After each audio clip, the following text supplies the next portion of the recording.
Are you looking for a faster video? Well, today it's a live stream, and I know you're probably looking for a really nice and tidy, edited down video, but I have ways for you to make it faster. You can click that little gear on the YouTube settings right there on the video and adjust the playback speed, make me sound like a chipmunk, and it'll go a lot faster. You can also look and see if there's timestamps for this project in the description, and if you're on a desktop, you can hover over the time bar at the bottom of the screen and see if it's chunked up into chapters, and then that way you can go directly to the step you're looking for. And lastly, you can also tap on the screen on the right hand side of the video picture or on the left hand side to make the video jump ahead, forward or backward if you're on a mobile device. And you can adjust that amount in your settings so you can have complete control over how much it jumps. So if you are on a desktop, you can use the fast forward or the rewind, and that will make it go faster as well. You can also enable subtitles, and the little CC on the screen will enable closed captioning. That way, if I am a little bit harder to understand with that double playback speed, the subtitles might help you out. All right, well, I know that it's not a nice little edited video, but if you sew with me, we'll get there together and it'll be lots of fun. And now for the live stream. Happy sewing!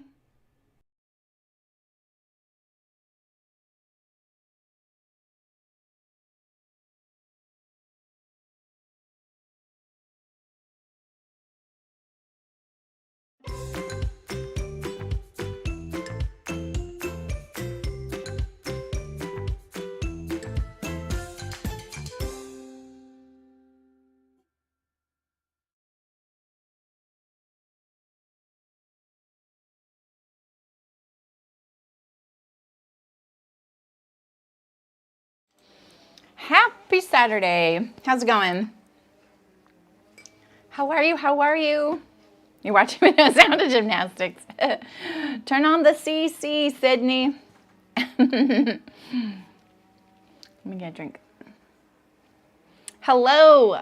Hi, Anna. Hi, Aisha, Margaret. How are you guys?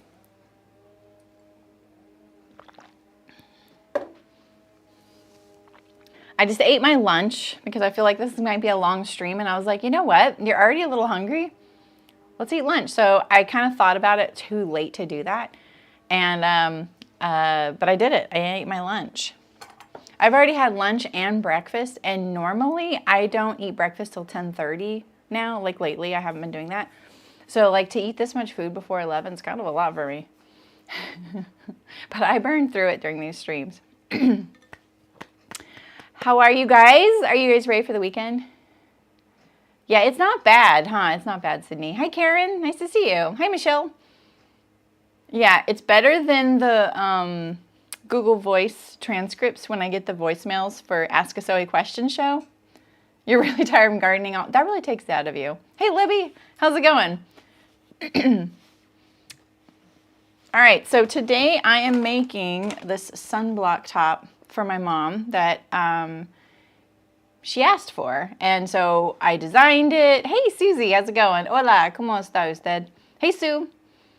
These were the features. She wanted a hood, very specific, like she knows what she wants. And she wanted a little bill visor on the hood. I offered mesh venting to keep it cool. It's very, very hot where we live, very sunny, and she just wants a sunblock top. So I've actually bought specific sunblock fabric. It's got a UPF of 50. I mean, I don't know how you believe in all the UPF stuff. It's a full zip through. It's got standard plain old front kangaroo pockets, a little foam pocket. It looks a little different than this. Elasticized cuffs. I gotta get something off that sample for this right here. Loose hem. And here's the back vent. It's got the pit vents. We added some back mesh on the back of the hood. This is an option I offered for her. So anyway, this is what we're doing. I've already drafted the pattern. We fit one on her. I got my zippers. And look at this light gray kind of has this, like, look at the match. I haven't been able to find a thread match. I have this spool of thread from a Hearts fabric.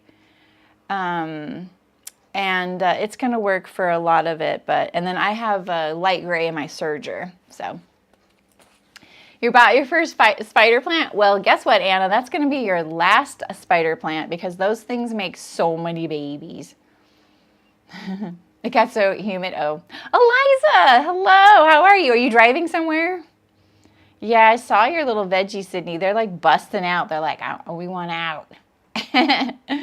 90, yeah, it's 92 here today. It's 70 here in Paradise. It's cooler here, but it was 70 at my house this morning, like really early. So I even switched my chair out today, and I shared on my community tab that I might stop in the middle of the stream. I want to exercise a little bit. Terry, question. When you lower the rise in pants, doesn't that mean I need to also lengthen the hem? I'm thinking the inseam has gotten shorter, right? Okay, when you lower the rise, that means that you're lowering it from the waistband down. So you haven't affected the inseam at all. So think of the top part of the pants above the crotch as one garment, and everything below the crotch is another garment, because it's like legs and torso. So if you need to lengthen the inseam, you do that at the hem or shorten it. But changing the rise won't affect that. It's only affecting the torso. So for Mother's Day, I went to this, there's like a worm farm down the street from me. You did it at the crotch.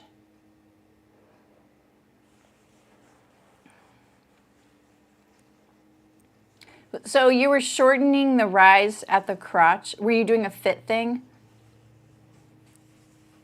I mean, you can add a little. You probably didn't do much. You might be able to add an inch and then take it off when you get there. At least it's longer, right? Why don't you increase the rise instead? Yeah, okay.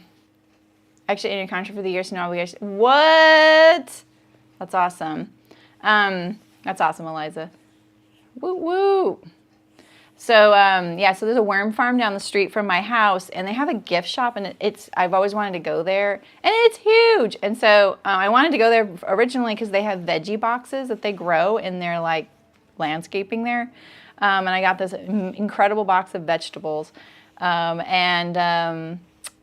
I went there for something else. That's what made me go, oh, I need to go to this place. So I went there. Anyway, they had little plants for sale, and they had this one plant blooming with their succulents. I do a lot of succulents, and I was like, that's kind of cute. You know, like, I've never seen that. That's a different succulent. Is it in the succulent family? So I picked up a couple of them, and I told my husband, well, it looks like Wandering Jew, which in the succulents, it was just so out of context. I didn't think about it. But I definitely did not want to buy one of those for my mom because I know she has several, and that's what it ended up being. I was like, shoot. My mom was like, great, another one. So it's kind of like spider plants at her house.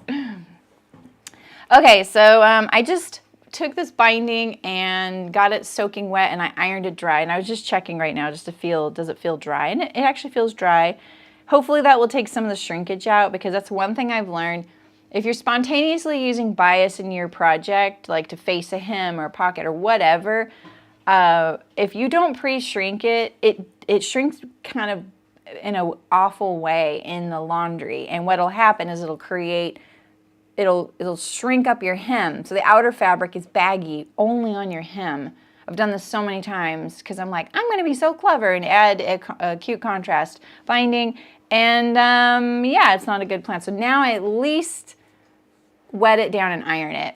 So spider plant, yeah, those are kind of fun because they hang too. Okay,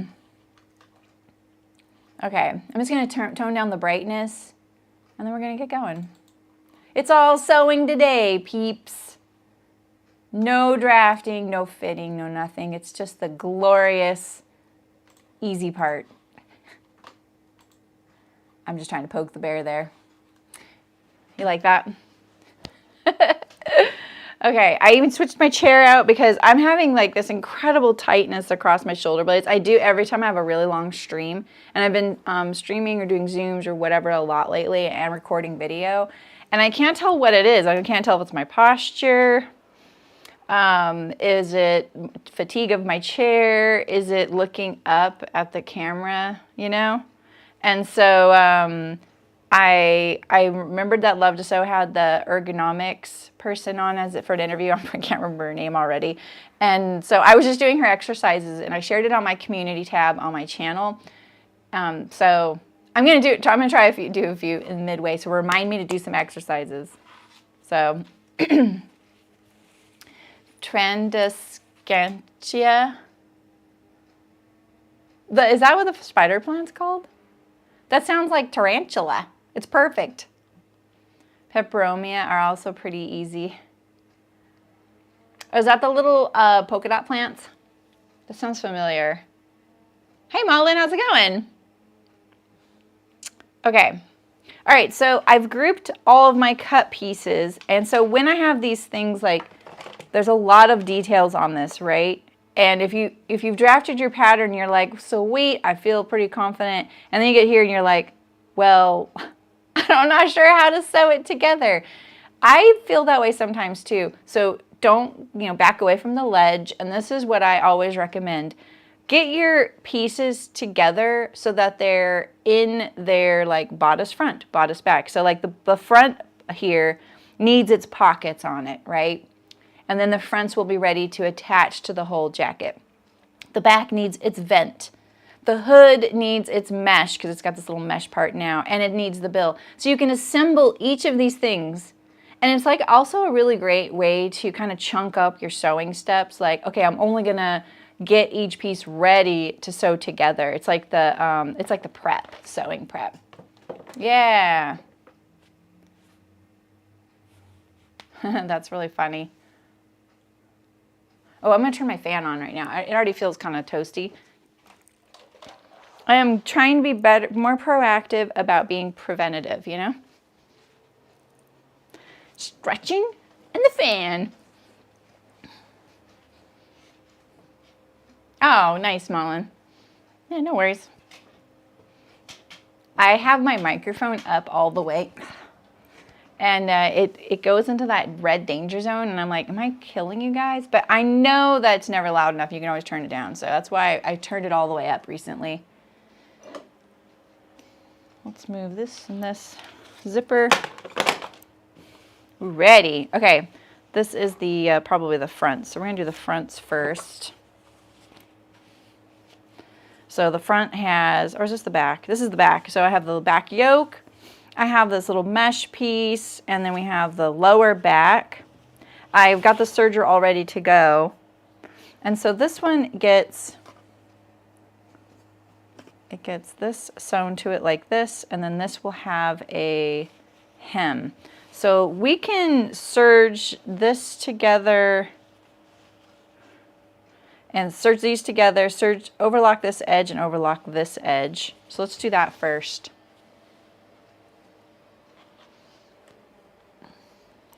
How are you guys? How are you guys all doing? I'm so paranoid I'm going to move it to the wrong screen now. I wonder why that is.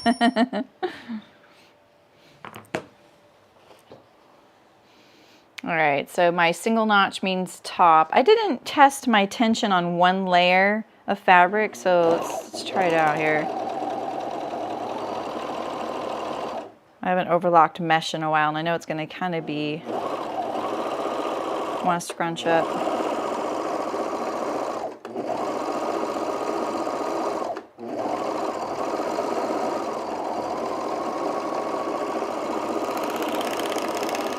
Okay. And then we're going to attach to the lower back. Oh, we can also do this edge too.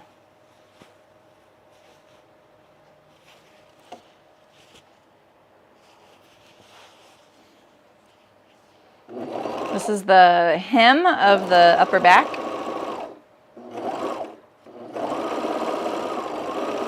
This stuff will like fray like nobody's business.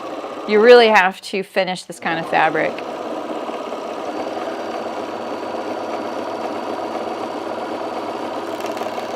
I find most wovens are like that unless they have a kiss coat on them. All right, that's ready to go. So let's attach this.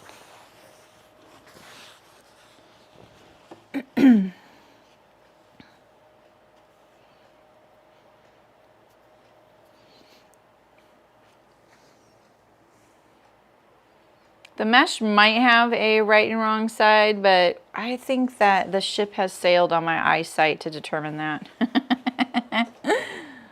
And it probably, that ship sailed when I was you know, before my eyesight started diminishing. All right, I don't want my mesh to stretch out, so I'm gonna kind of hold it here and just check it. See how it's kind of a little bit baggier?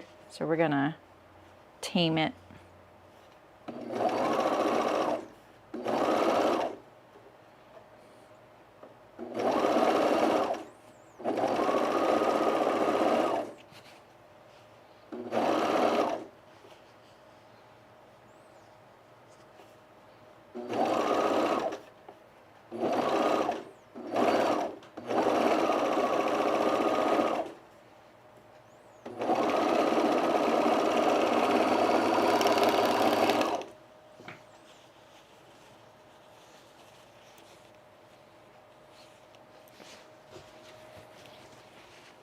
I have a song stuck in my head.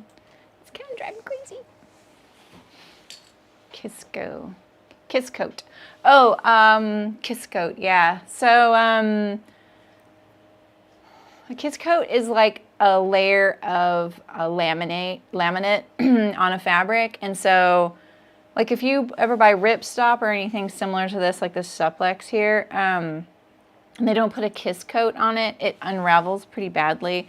But the kiss coat will also make it not very breathable. So and Eliza wrote it correctly. It's just like barely a layer of, you know, lamination. He's working on your sewing specialty, so I'm making changes to pattern. All right, I'm going to top stitch this so that the seam allowance is going down and not going across the mesh here. I could probably iron this, but I don't know. I don't feel like it's necessary. And, you know, honestly, with the synthetics, why, you know? I don't think he's working on her space. He's working in her space. They share it.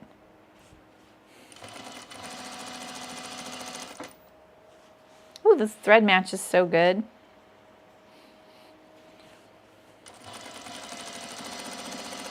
But it just, my machine feels funny right now.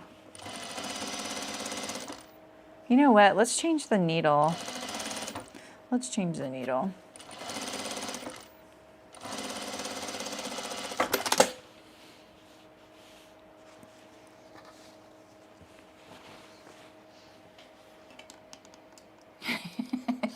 Ejected. Oh, I'm not doing the bobbin.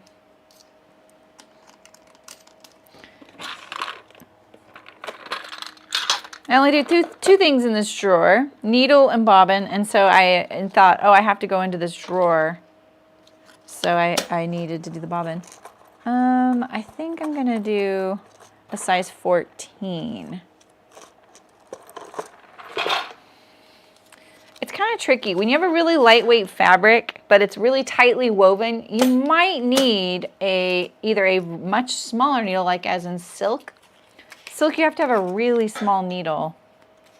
And it's really strong fiber, and so the needle is, you need a really fine needle to penetrate the tightness of the weave, but it can also break your needle a lot.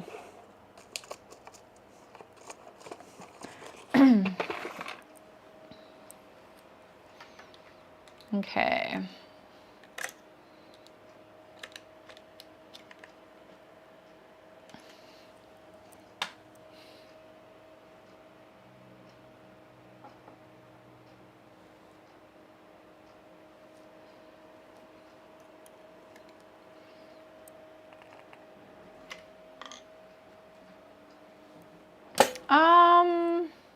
I'm not going to use anything special, just a size 14 needle.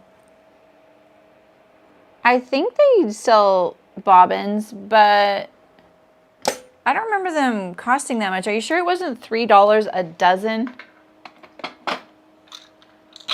I feel like it's more like $3 a dozen.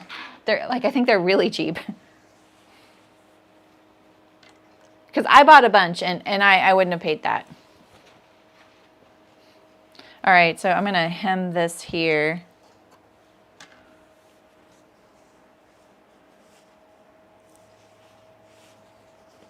And I might want to iron this, you know. Let's try and iron it a little bit.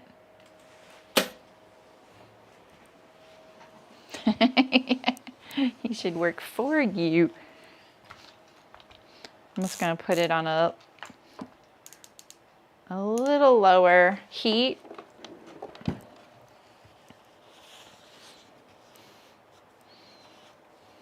Am I wrong about that, Michelle? Like, I could swear.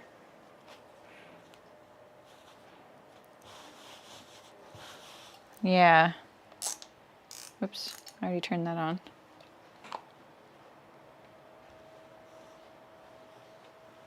You know, it's funny because you think of synthetics as they can't take the heat, they'll melt.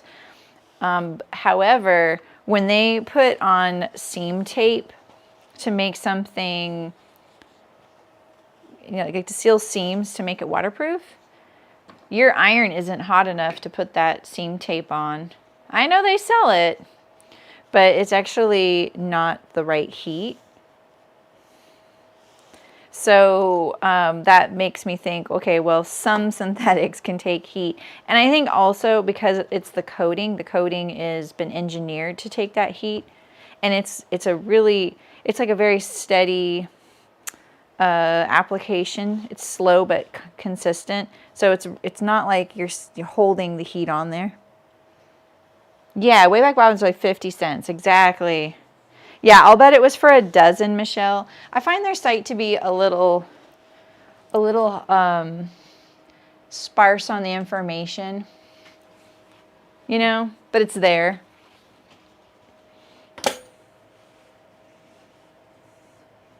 I'm gonna sew this from the right side. I just like doing that. I'm gonna line it up with this little guy here. Actually, maybe I'll do that too. I'm just putting a little piece of tape there to keep it nice and straight.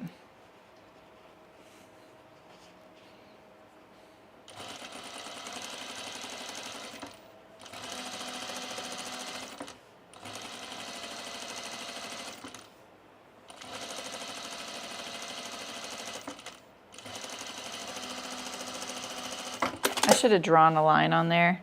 That's not too bad. It kind of dips, doesn't it? I think it's going to be okay though. All right, so let's position this on the back, and then we're going to top stitch the mesh on. We gave her a really big panel. Oh, but I lost my notch. Did I lose my notch? I think I have one up here. Maybe not.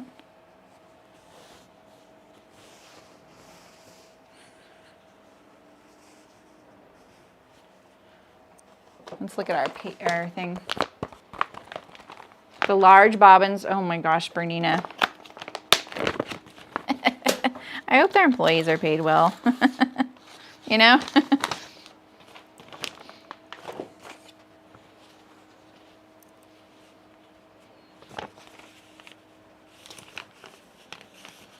Oh yeah, that is my notch. It just didn't get notched very deeply. So let's give it a little bit better.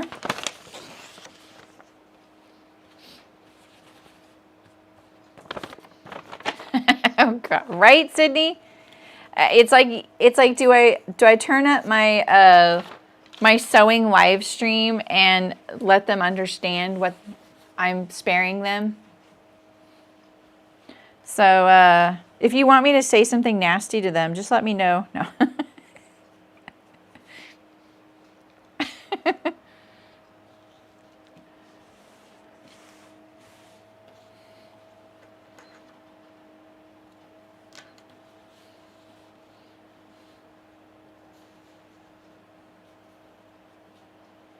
Okay.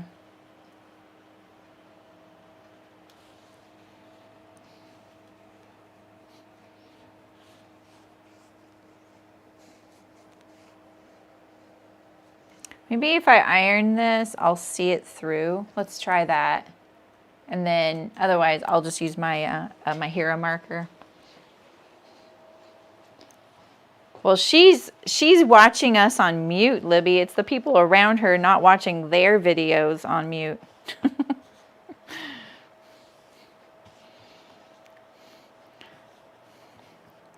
So she has to tell us if she unmutes us, and then we can all yell at the same time.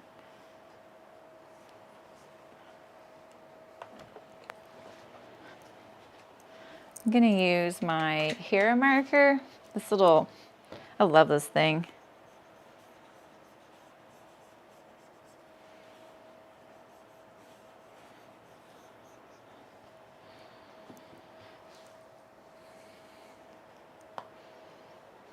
Okay.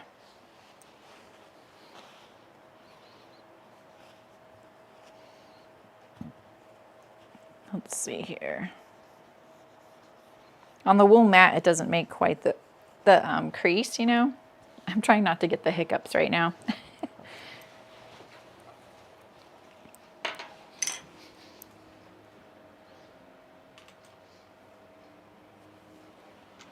I made this pattern, Eliza. It's my mom's request for a sunblock top. I'm gonna just backstitch right there because that's the armhole. A hair marker. That's funny. Yeah, so I drafted it, and then I planned on, you know, drafting and then like cutting it out, and then it kind of, it was just such a big project. I thought I'm gonna sew a muslin, and so I did, and I fit that to her, and it wasn't like there were a ton of changes, but they did take a bit of time because I added a couple of other things to it. So we did that on Thursday, and I cut it out then. So I didn't get my sewing part 1. There we go. Let's just...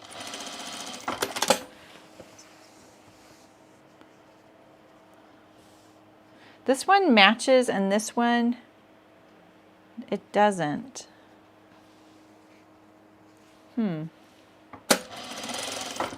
Oh well, it's basically a first pattern, but there we go. We have our mesh vent back there. I thought it'd be nice. That's what it looks like.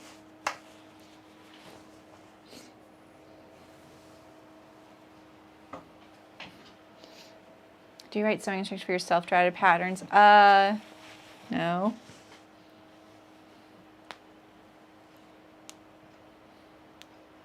Oh, I don't know, Michelle. I don't write my instructions. I do write instructions for things though. Like I'm not like immune to that. Like look, I have them right here even. So like if I'm recording a video, I will make myself this little list, and it's basically so I stay succinct and move to the next thing. And I because my machine's magnetic, I just magnetize it like right here. I have a little note Cricket put on a drink she brought me one day. I could use these. These are magnets, but they're just decoration. So, and say I'm making a zipper fly that I've never made from a company, or I'm recording a video for them, I will put the steps for that. I don't mind stopping because I can edit it out. That's fine. But sometimes it's like so good to like sew one, write it down, and that kind of reiterates it. And then I keep them. Usually I throw it in the envelope of the garment. So I write directions for other people's patterns. But for this, no, I wouldn't need to. So I'm kind of thinking maybe I would start attaching these underarm mesh pieces right here. Like this. So what did we decide? It's like right here, right? Like this. And I'm going to overlock it as well.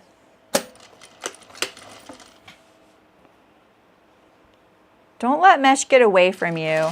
You're the boss. You know, like it kind of wants to relax a little bit. But it's actually not. It's actually a pretty stable fabric considering it's basically a fabric of holes. But the holes make it really, you know, loosey-goosey. Hey, Alex, right? Hey, Alex. How's it going? Yeah, right, Libby, I know what you mean. Like, I think, like, sometimes I'm like, isn't this a cutting room supply? And they're like, no, this is a sewing machine thing, you know. They asked, like, you know how those little surveys pop up? And I said, you know, I think there's a few things you could be doing better, but I love your site. And they actually replied to me, and I was like, oh. They're like, oh, sure, what do you think we could be doing better? And I need to reply, because it was when I was buying the feet, like when I bought the binding attachment and I was looking at the feet,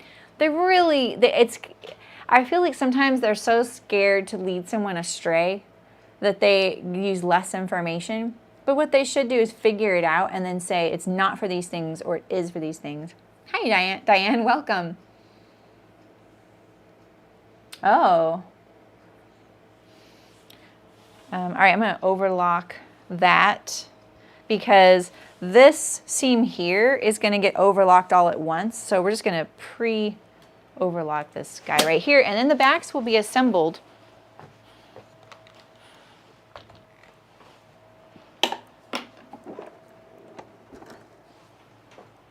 Okay.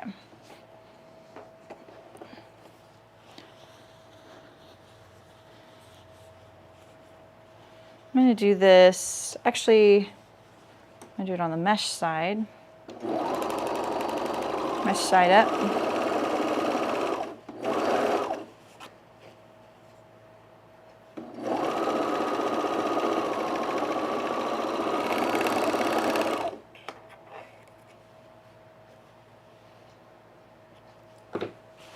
Okay, then we can top stitch it as well.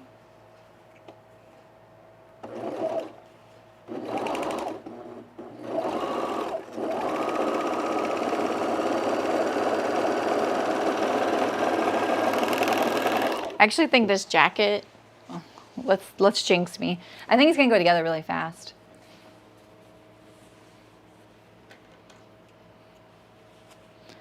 All right, let's top stitch this.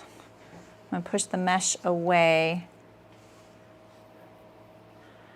I'm gonna push it away, but I need this to be, see, I like this side had that little hook, and I'm missing it on this side for some reason.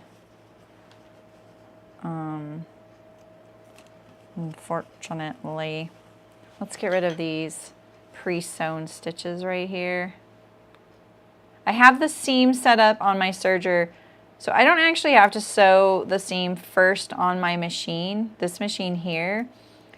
I like doing that, and I think it's just a holdover from having a machine that didn't do a very good seam once.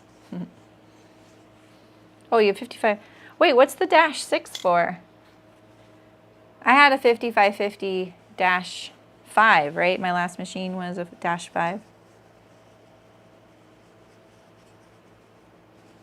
Okay, so there's my armhole seam.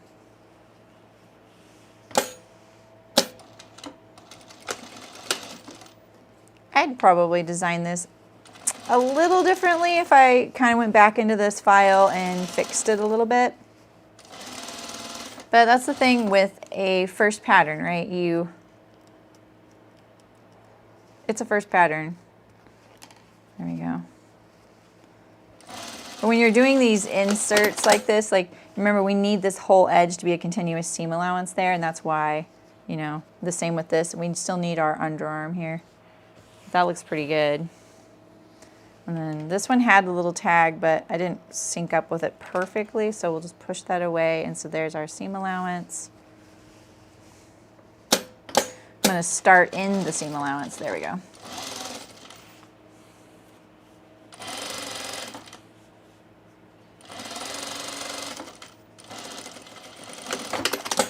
All right.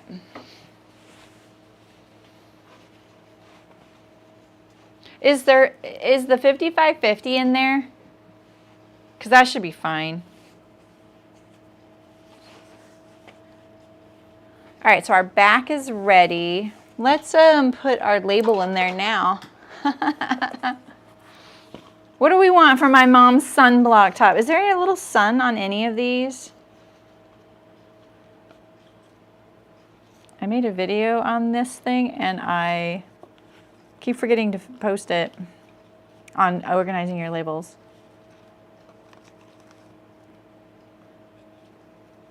And it looks so much cuter in the picture. I like nailed it. Yay. Cutie. Go-go juice. My mom's certainly about the coffee, but that kind of clashes. Not for sale. I already put this one on her other shirt, the Love You to the Moon and Back.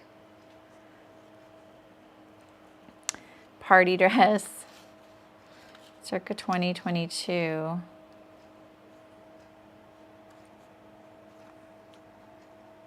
Made with love. Maybe we could put a naughty one in there. What do we think? I already used this one. I already used that one on one of hers. I'm gonna have to start keeping track. Not that one. I like the not for sale with this green. Okay. These are what I'm thinking. Why are these connected? Oh, they're not. Okay. Nailed it. Not for sale. Go-go juice. Naughty word. Which we say. You found it? Okay, cool. Oh, those labels were in the Kylie and the Machine advent calendar. I asked for it for Christmas and my mom bought it for me. I was like, I want this. And she was like, okay. And then I got it on Christmas Day, which was like after the whole advent happened. And so she watched me open every single window. She was like, this is kind of fun. So, oh, you got your fabric for your dress. Nice. Yeah, and it's kind of fun. You get like 3 or 4 of each one, and it's a really wide variety. So this one says, not for sale. I kind of like the way this looks with this fabric. This one says, go-go juice. This one I think was in a sweary pack from a subscription box, Margaret. So, or wait, no, Diane. So it wasn't in the advent, but this was. Nailed it. And then this one as well. I'm going for that. I like that it looks a little bit industrial, kind of like there's something about it. All right, so this is my little trick. I just unknot it, pull one off, and then I re-knot it again so that I can pull on that thread. I have to hold the tail, just like that. All right.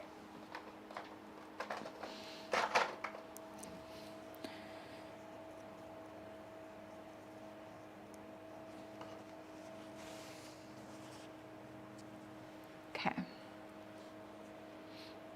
Oh, that's great, Michelle. Are they itchy at all? I mean, I feel like my custom one is itchier because they use fewer colors. But they're not itchy. Yeah, I mean they're pretty legit labels. I shouldn't even say this, but I started kind of getting ambitious about May. Who, me? And I was like, you know what I'm gonna do? Is this the sleeve or the front? This is the front. I have this idea for a label. I'm not gonna tell it to you until I get it done, if I ever do it. But I was like, I'm gonna do that and then give them to the guild or whatever. The thing is, I have like a billion ideas. And I have a billion ideas, and some of them I actually think are okay and they're sellable. But I don't get the kind of traffic, and I don't want to spend my time marketing things anymore. You know, it's just because I've already marketing so much. So it's like, do I really do that? Like, okay, if I buy 100, they're going to be 83 cents each. So selling a label, if you want the full markup, for $2 a piece, that's expensive. And the Kylie and the Machine labels are priced about like that. Or maybe a little less, you know? So, I don't know. I just don't think I need to do that. All right, this is going to, she wants it on her left front. So that would be right. We're going to hem this edge, not that edge. Maybe we should put a little bit of our binding. What do we think? Maybe we should put a little of the bit of the binding on the right side. That'd be kind of cute. Maybe not though. I'm just going to do it on the inside. I want it to look store-bought.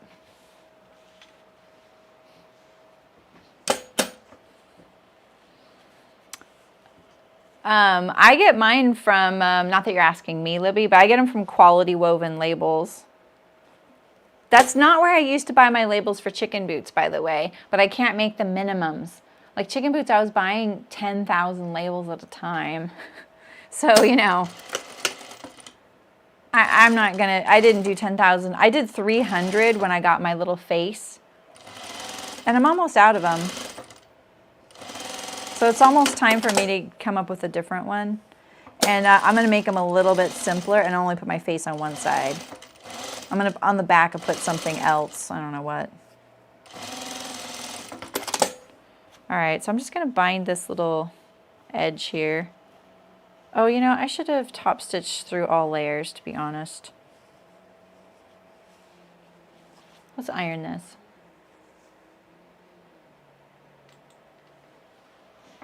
They're bias cuts that don't fray that much. Iron-on options frays even less. Oh, yeah, yeah. They have those at that place. Libby, you know what they have? Hey, for those people who have sensory issue, they actually have iron-on heat transfers. So it's not an actual piece of fabric that you iron on. It's just the text. You know how you see on like underwear and stuff like that? You can buy those from Quality Woven Labels and probably plenty of other places. Maybe where Michelle and Libby get theirs too. Yeah, there's a lot of places to do them.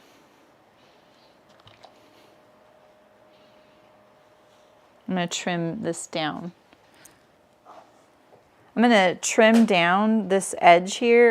You can't quite see over here. I have a little mat here, so I'm just going to make it a little bit narrower.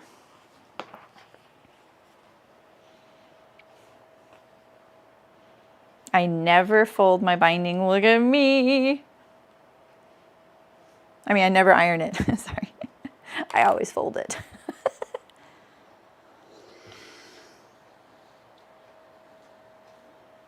Dutch label. I'm going to check them out.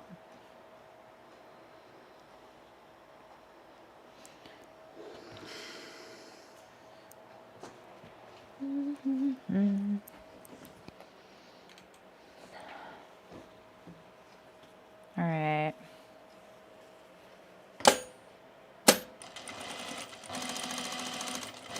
Didn't we talk about binding the neck seam? Isn't that what I'm doing? That looks nice. I like that this is a little stiff, so it'll be easier for her to put her phone in there too, maybe, hopefully, theoretically. Just gonna line that up with the neck, and then I can turn under the other edge. And we'll tack it over here too.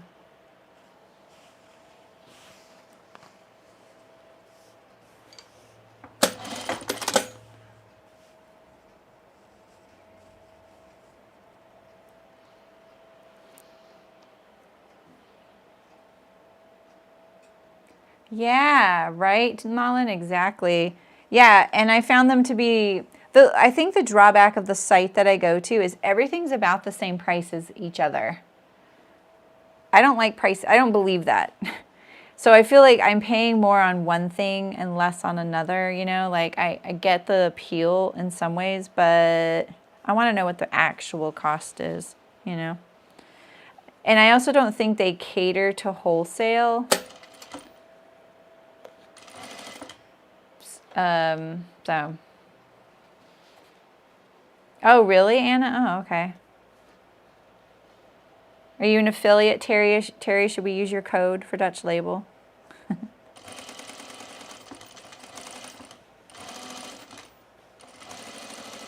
You're going to see me probably pin more on this than I usually do for things I don't usually pin for because the fabric is so lightweight.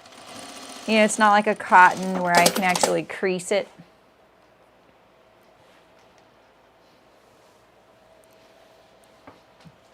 Yeah, right, Michelle. Okay, so there's the pocket. It's gonna, it's a little bigger right here. I don't know why. And I'm gonna sew it down here. Now we can treat this as one. And now I'm gonna do the hand pockets.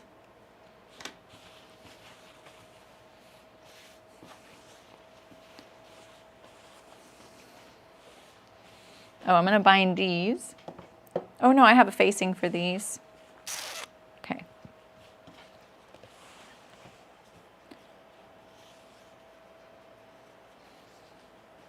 So I don't know if any of you saw my Instagram story or you're in the guild and you saw, but this week I'm finishing the Buttonholes skill building session. I'm not trying to market to you. I have a story.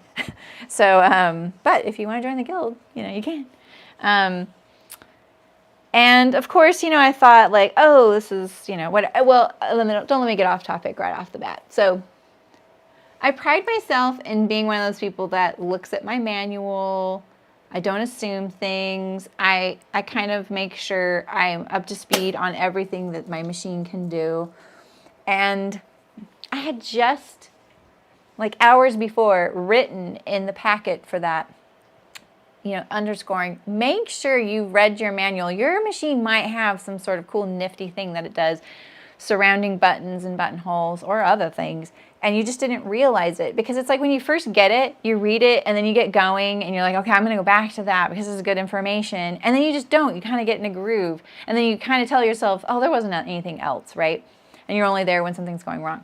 So I have been using my home machine a lot to record videos for buttonholes, and I've been like showing how to repair a buttonhole, like say if you cut through the end or you cut through the side stitches or whatever, stuff like that, or how to do a manual buttonhole. So I've been using my little home machine a lot, and it's just like, because I'm so focused on buttonholes right now, and I'm sick of saying that word, by the way, it was the first time I noticed on my machine that I have this little button called auto, and it's for an automatic back tack. So if you want, you can just press it and it goes forward, backward, and then it goes like, so instead of you holding the reverse button for how long you want and letting go. And it's too slow. I've never used it. So there's your first clue what's happening here. Right next to the word auto on that button is the symbol for a buttonhole, the identical symbol on my buttonhole stitch. And I was like, you gotta be kidding me.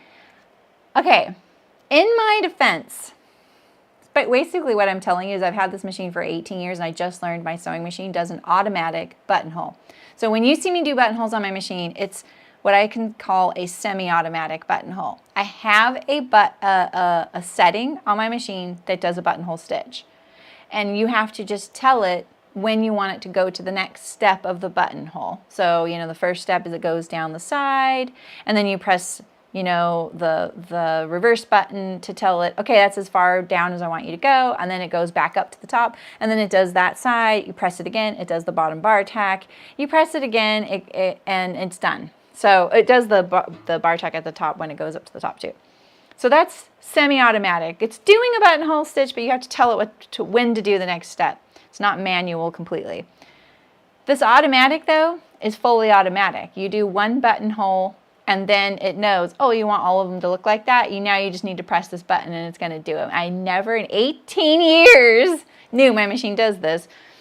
And some of my comments in my Instagram, this is why I shouldn't post things there, because sometimes I'm like, oh my God, I have 12 messages.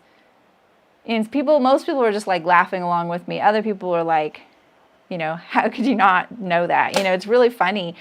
And I realized, like, I've seen the automatic buttonhole foot for Bernina, and I've seen it like $100 to $150, and I'm like, well, I'm not going to get that and see if it'll work. Now I know it would with my machine. And we've all been talking about having a dedicated machine just for buttonholes. Like, what if there was a machine that they could have a machine that only does buttonholes. Like, thank you, that's all I want, just the buttonhole, ma'am. That's all I want. And I don't even want it to have other extra bells and whistles. I just want a good, reliable buttonhole. Maybe the other features on it are thin fabrics, regular weight, and thick fabrics, right? And so I realized, like, well, for $150, I have an automatic buttonhole machine. It's so funny. I literally just wrote, make sure you check your manual. Okay, and so in my defense, I want you to know what my manual says about an automatic buttonhole. So I was like, my manual's already out. I've already been looking at my manual for the cording thing. I also learned that I have a cording thing on my foot. This is all you get for an automatic buttonhole. This does not tell me that my machine has this. Usually your manual covers like 3 different machine, right? So let's see if mine does. See? 3 different machines. I'm right. So this is a manual, this is a keyhole, and this is the automatic. It does not tell you how to do it. It just says mark the length of 1 buttonhole. After sewing the first buttonhole, the length for all subsequent buttonholes is automatically programmed.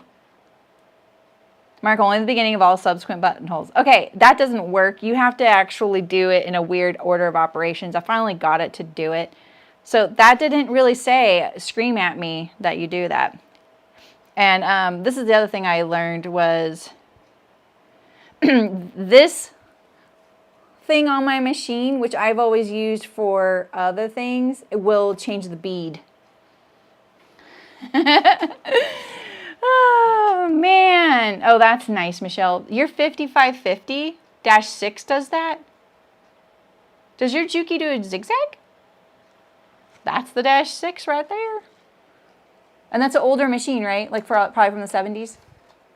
That's awesome. That's awesome, Alex. Yeah.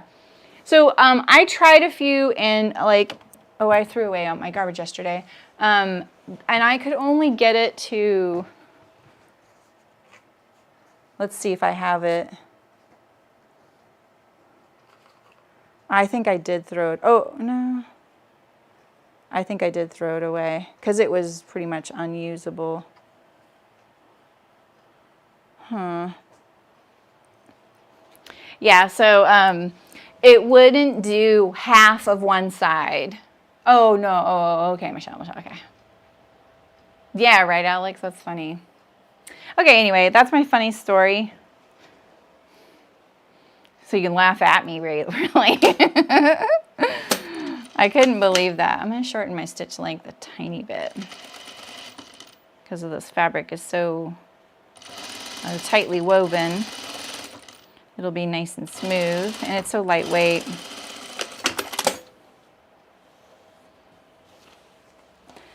Yeah, so the other cool thing I learned was my regular old buttonhole foot has a way to do a corded buttonhole on it.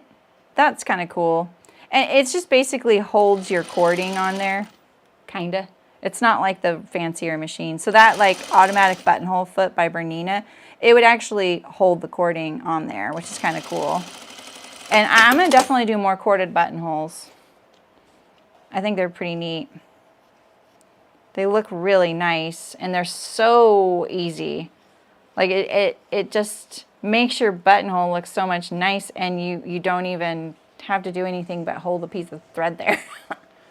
Oh, the Home G F400. Oh, okay. Yeah, okay, yeah, your 5550. That's what I used to have, Michelle. I used to have 3 of those. Was mine a -6? Have you seen that video, Michelle? I have this one video on using your industrial machine, and I use that one in there as well as this one. So I tried to compare the two at one point. I also raced that machine against this one and my home machine. That's kind of fun. And it was when the electronics were gone. That's when I raced it, so I could race it, like, should you get electronics or not? You know, that's the video for you. I keep forgetting my thread's pretty lightweight for this lightweight fabric.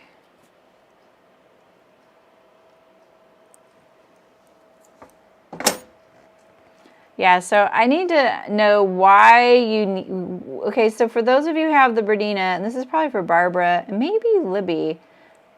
Wait, Libby, do you have a Bernina? I think you have, no, I don't know, I don't keep track of y'all. But why do I want the foot?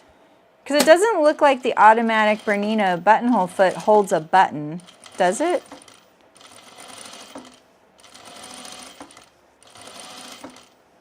Like, why do I want the foot? I feel like I should have taken a chance with the binding on this, but this is such a steep curve, you know? If I were binding the edge, that would be fine, but because it's going to the inside, a little risky. It is right now. That's the funny thing, is like right now it's not functional. But I was telling someone, I was like, you know, if I hadn't done sit-ups in 18 years and you told me to do a sit-up, I'd be like, right? So I think my machine might be like a little bit like, hey, you haven't had us work on this. I love how I'm anthropomorphizing my machine, but heck, I believe in the sewing fairy, so. Yeah, so Libby, do you have that automatic buttonhole foot? And do I need that?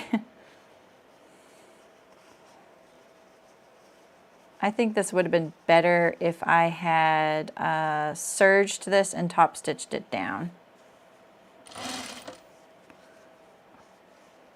You know, this curve is pretty, or I should have put a little edge of stitches on that curve to turn it under there.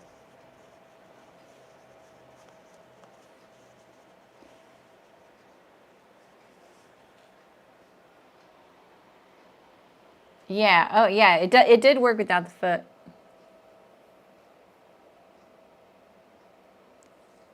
All right, Aisha, just flex on us a little bit. I have the Patchwork 140. All right, this is let's see if I can get that in there.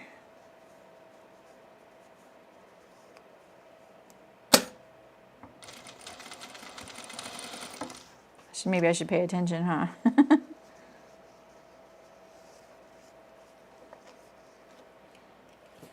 Well, I know most people would hide the fact that they just learned they had an automatic buttonhole, but I'm not hiding that from you guys because I'm hoping other people are like, well, wait, does my machine have that?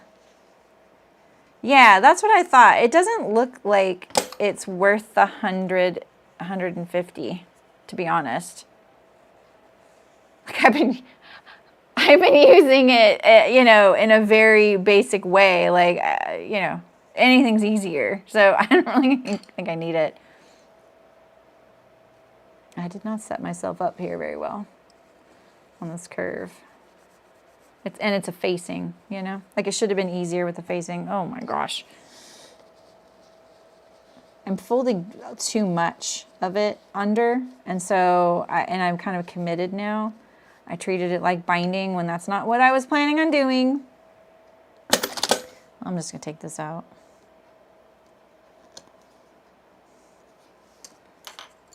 I think I have a better way. Let me just take out this edge here.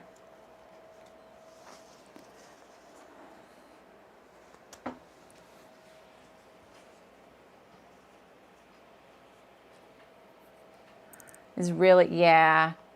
Yeah, I know someone, I think it was Amy, who had, 3B. Yeah, okay. Asked for help on sewing really thick stuff. And I'm having trouble even like getting a good sample to show in a video. So it's like one thing like someone asked for and I'm like, oh, I'm hoping I can come up with something that helps because the one example I had, it's not going to do it. It's just not, it's not going to do that because it just wasn't set up right for it. So I don't even think I can do it on my buttonhole foot. Like I did it originally. and then the threads got cut. So I was like, this is great, I'm gonna repair this, but it didn't. I tried and I was like, yep, I need to either fix this by hand, you know, so. And I think sometimes, you know, there just isn't a good solution. You just have to do it the hard way. Yeah, manual. It's not. I think manual buttonholes are really great, to be honest. I mean, they're very reliable. And by manual, I mean you find the length of your you know, buttonhole stitch, you find the width, and then you just use your zigzag stitch, and that's it.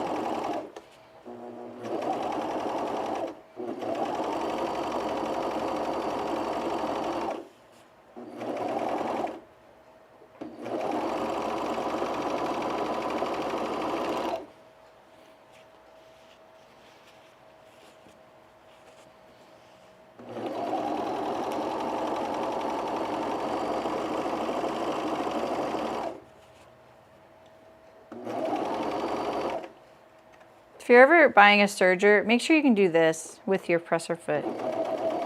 I don't know what this is called, but it is a feature, and it's really nice that you don't have to lift up your whole foot to adjust. It's really nice. On my old machine, I never lifted the presser foot. It worked even better. This one works great, though. Don't get me wrong. I know, Anna, right? She's like, Dark Ages?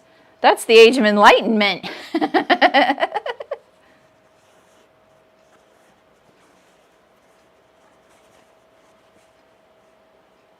You know what? You mean you can't get it to do it on that machine? The other tip I have is always sewing forward. Always do your buttonhole going forward. Don't go backwards.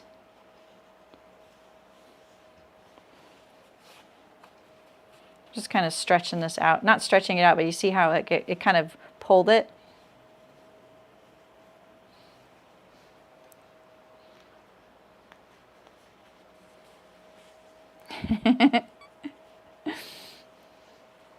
I would love to do a video with Bernadette Banner, and someone threw challenges at us, and you know, is hand sewing or machine sewing better? Or is there a hand sewing, machine sewing solution for each of these things? Beverly, that exactly. See-through foot. Yeah, so my problem with the manual buttonhole on my machine is that the foot I would use for that, I can't see anything. I can't see anything. The window is really small in the foot. And so, like even this kind of thing would be better. And I can't use the buttonhole foot because you're sewing the buttonhole down the center of the foot rather than to the left or the right of center.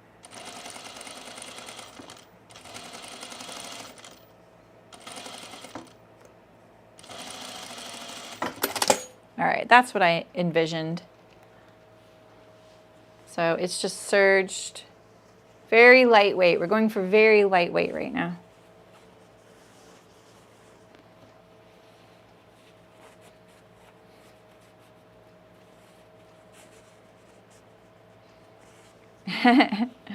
Yeah, Terry. Oh, right. She's just got so much like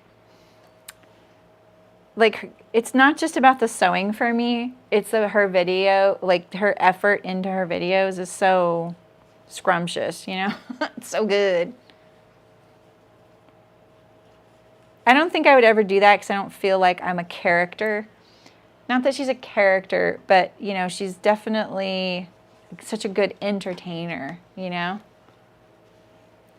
And she comes from theater, right? So even if it's in the sewing area, you never know what her level of interest is in entertainment.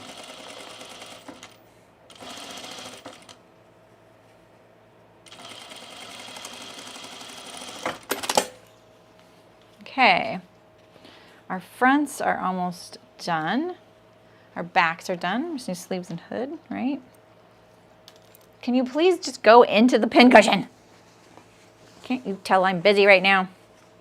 All right. Well, now I didn't keep track of what was the top and what was the top of my pocket and what was the bottom of my pocket.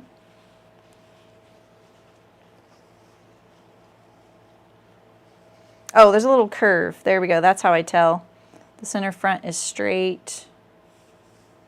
So we just need to edge stitch it here and here.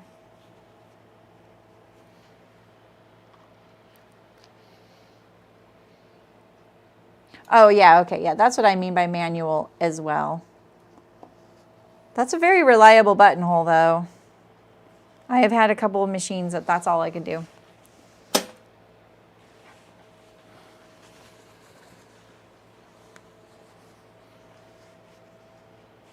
Okay.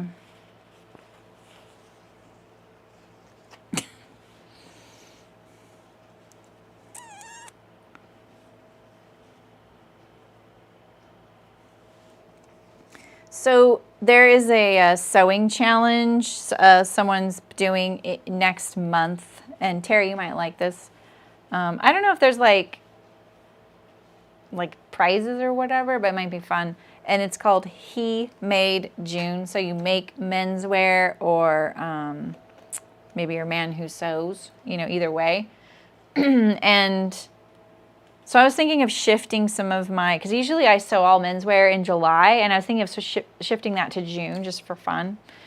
So I'm on the hunt for some menswear patterns. I think I might do those cargo shorts again. And because now he loves them, but I need to adjust a few things size-wise. The waist is a little too big, so I'd like to fix that.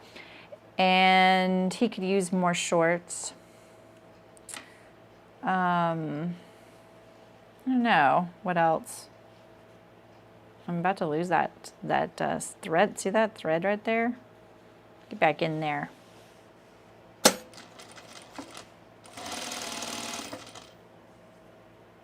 Get back in there, buddy. I'm going to double top stitch this.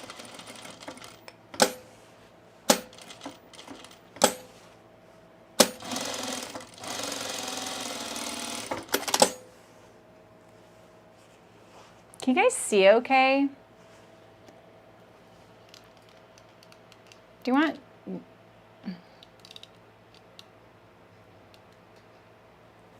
you want more? For the man, the needle doesn't fit the foot. Oh. Doesn't hit the foot. Menswear shorts, cool. Yeah, I don't think they're promoting it publicly yet. It's not like it's a secret, but they were just trying to get people kind of thinking about it in the YouTubing world. Yeah, right? We're always down for that, right, Terry?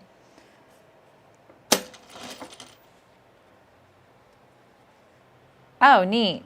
Oh, that's the collar. Oh, cool. That sounds awesome. Yeah, I kind of looked at my husband's wardrobe. I'm usually, you know, it's like the person you spend the most time with you don't look at. Like the other day, I had a unibrow because I had a smudge of soil going, just soil right there. And he didn't notice, you know, he didn't look at me either. And I was the other day like, you know, you're starting to like go on shows. It's been years since you bought clothes because you haven't been out. So, yeah, he really is my sewing sugar daddy, right, Terry? I know how to make Terry blush. It was pretty funny.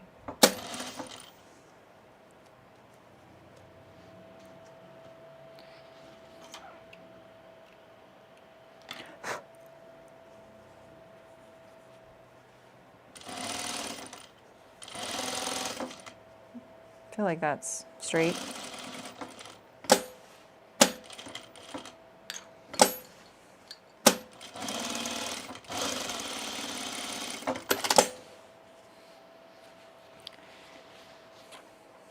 Okay.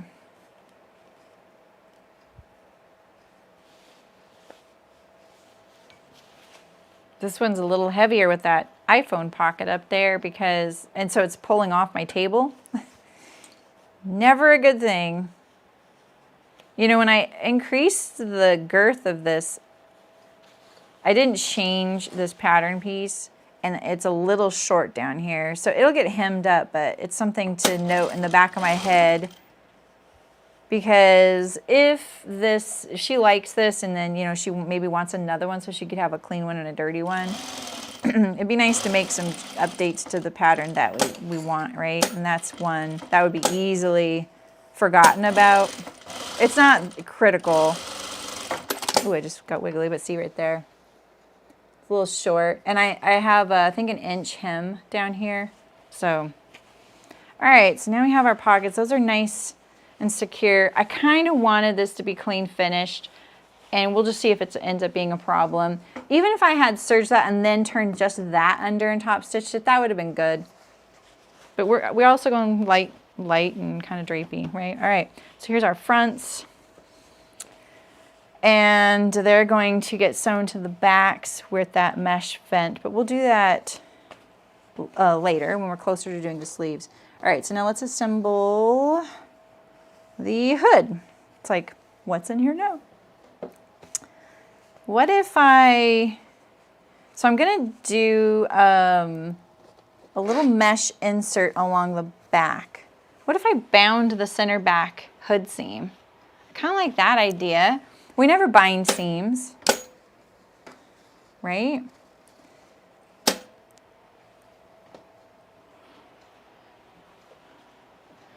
I'm going to put this on my little, what I call my binding holder back here. The back here, there's this spindle attached to my machine. This is for when I tilt my machine head back. See, I can tilt the whole head back and you see the pan of oil under there. And then you rest the machine on that spindle there. But it's also really great for holding like a roll of elastic, or I put binding there. And then I have that wood little disc here from a ball of yarn holder thing, so that your ball of yarn spins on the thing when you pull the yarn. I'm describing this terribly, but I think you get the idea. We put that on the machine of our binder because some of our binding rolls got really huge at one vendor, and we figured out how to make it so they wouldn't get that big. And it lifted up the binding roll so that it didn't hit that juncture of cords right here. You see these cords coming out of the underneath. The roll would get caught on that and not draw. And when you're using a binding attachment on the machine, you absolutely need the roll of binding to just feed very, smoothly. So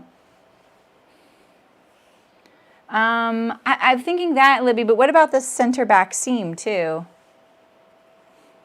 If I bind the neck seam, do I need to top stitch it down to the neckline? I can do it to the hood, right? Well, I really haven't done that. I'm going to bind the center back seam of the hood. This might not be a good idea. We'll see. Okay. We're stretching. Sorry, my necklace is hitting my microphone.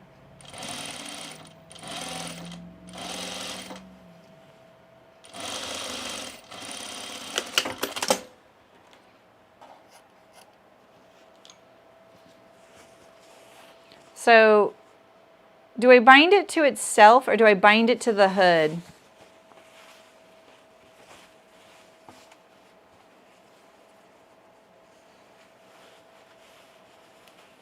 I think, do you bind it to itself or do you bind it to the hood? I don't know. What do people do?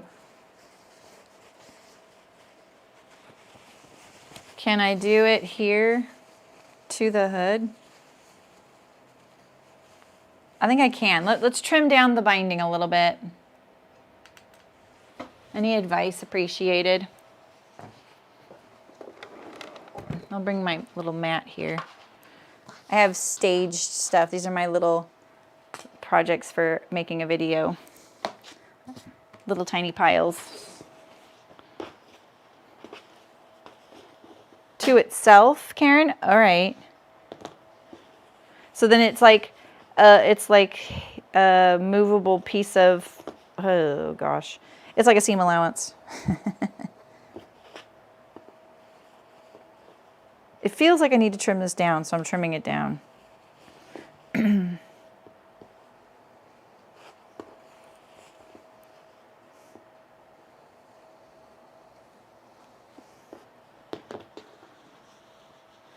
On the neck? Are you guys talking about the neck or the hood right now? So you bind it to itself on the neck?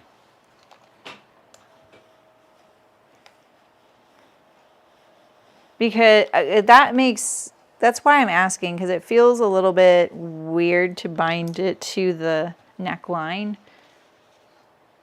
I've clean finished necklines with binding before, like that, like on a like a shirt like this, but I think we did it going up. My surgery is at the sewing machine spot, and I have seams finished. Hood for you, Barbara. You have seams down just the seam allowance. Running out for food, Terry. Okay. If you bind it to itself like a Hong Kong finish, it's going to feel more bulky. Yeah, that's why I'm asking it. That's why I'm asking, Libby. And then on the neckline, can I just go up? Yeah, Hong Kong finish. Yeah. I'm just gonna give this a little pressy thing, you know. Let's try.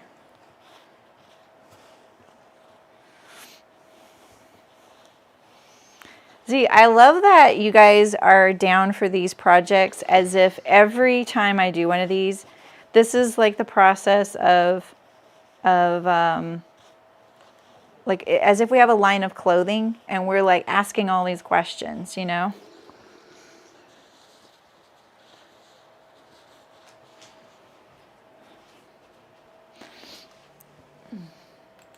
I love that kind of talk.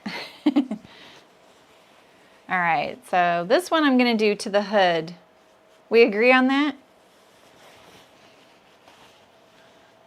I think this will be nice for the hood because it will make it a little bit stay out, like give it a little bit of stiffness. And if I keep it narrow, I think I can get it on here pretty easily. That's why I trimmed it down.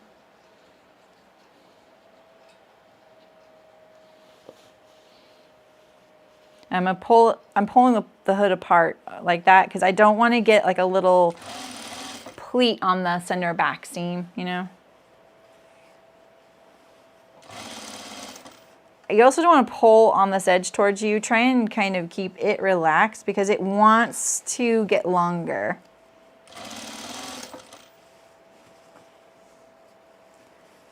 I think it'll be kind of cute to see a little bit of this binding in here. So this is the curve, so the binding might get a little bit funky here.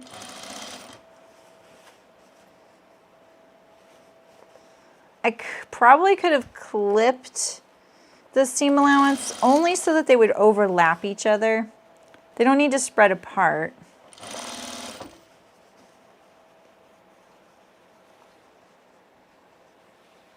You love shop talk? Yeah.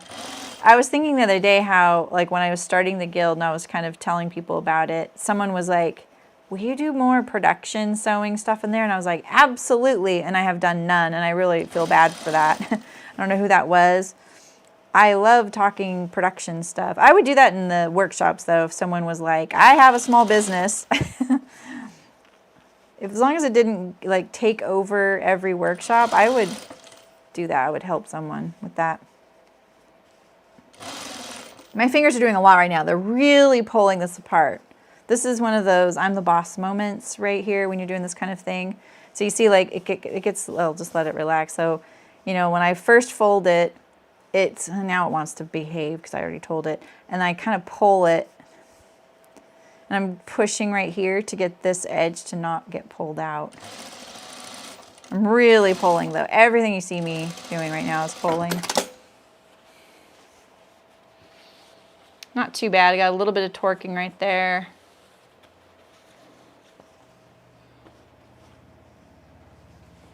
Asymmetrical, yes, but like right here, we knew that would probably happen right there. This is not too bad.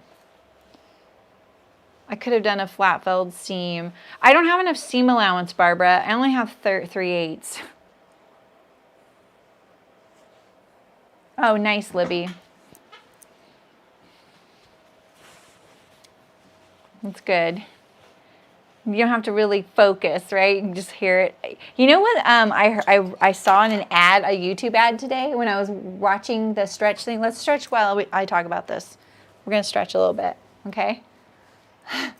I saw an ad on this YouTube video, and you know, I skip through a lot of those, especially when they're like, join our seminar to learn about this. But this, it was really the fact that it was the topic that made me go, what? You can do that?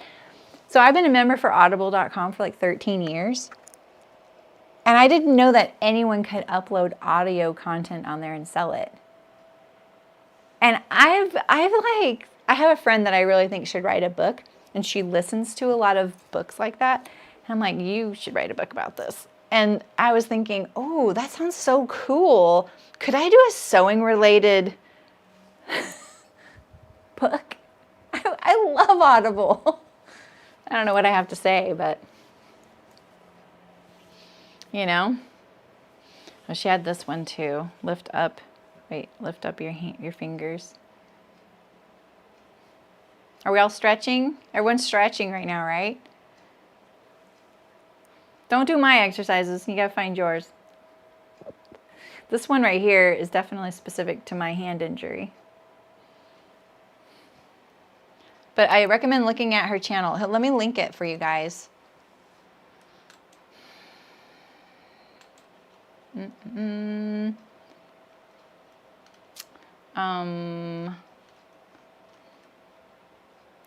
Where's my community tab? There we go.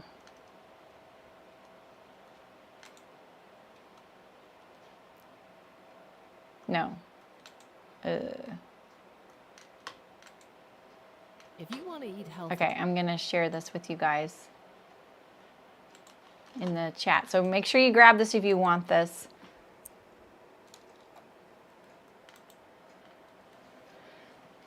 Yeah, there you go. It's on my community tab. So if you're ever on someone's YouTube page, and you look across the top and it says like videos, playlists, if you scroll to the right, it says community. And that's kind of like a Instagram feed of someone's, if they post on there. Not everybody has it. Hi, Donna. How's it going? Are you gardening or something? We're stretching right now. You know, if you're in Andrea's live streams, she's so to fit. She has a dance break, and I don't think I can do that, but we're going to have a stretching break. All right, so I put a link there to that gal's stretches. And she's like, you got to shake your fat quarters, meaning your bum. Jiggle your jelly rolls. At first, I thought when I saw the title of that, I thought because it's for quilters, I thought she was going to have them get out like fat quarters and do some weights. And then she was like literally talking about her body, jiggling her fat quarters. Oh, that's adorable. She was on the Love to Sew podcast, which I haven't listened to yet, but I remembered that they had her, and I was like, oh, I'm going to go check this out. All right, I'm going to overlock this. But you know what? Let's give ourselves a little bit of a helping hand on this, because this is going to be kind of a tricky one to serge potentially. No one's talking right now, Donna, because they're supposed to all be stretching right now, just so you know. Or they're all watching her video, maybe. No one like me to navigate people away from my channel all the time. I do that the best. Let's see. I actually think it's better to go convex onto concave, right? Right. Concave onto convex. Yeah, I think that's the way I want to do it. Oh, the summer K pants. Yeah, exactly, Barbara. She has. Rose Parr. That's her name. I thought that was her name. And then I got confused because of the next video that played for me was an interview with her, but it wasn't her. And I was like, wait, is she Rose Parr or is the person interviewing her?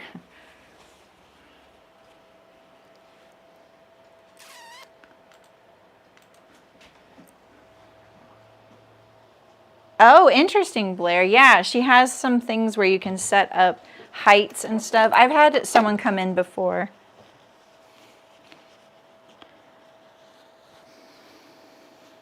Yes, standing up. See, I've been getting up with the serger, so I feel like that's helping me here, but I really should do some standing up. Just changing your position. It doesn't matter how old you are either, because it's really important just to change your position. And trust me, all the things that older people are battling right now are all the things they neglected to do when they were younger. So you can just prevent that from happening and not being a typical old person. Get up and stretch. There you go. There's my blunt life lesson for you. I do have a pin in this, but this is going really well. So I'm going to take out the pin in just a second. And of course I'm generalizing. I know that that sounded a little insensitive because some people have legit things they're dealing with. But in my case, I definitely pushed too hard. I am about getting something done, and I will feel like it's worth it at any cost, and it's not. And ending up in hand therapy really scared me to my core because I couldn't even hold a book. I couldn't do anything. I had no grip strength. If I was holding a glass of water, it would suddenly fall out of my hand. And you know how that happened? Because I was, you know, young and pushing myself too hard, wearing my body out, doing, you know, doing computer CAD work. So that for me, that was the case. So.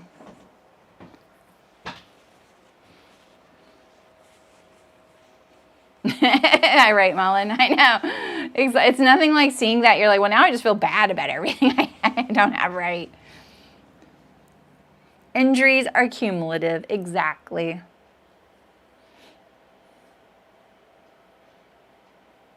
Oh, interesting. It's normally like the dawn. Who is the Summer K by, Donna? I think I should bind this edge too, you guys. It'll be cuter. I shouldn't have serged that.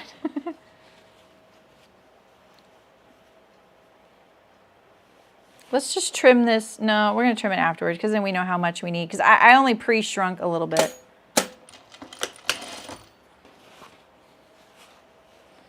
All right, so now I need to just try and get my seam to line up.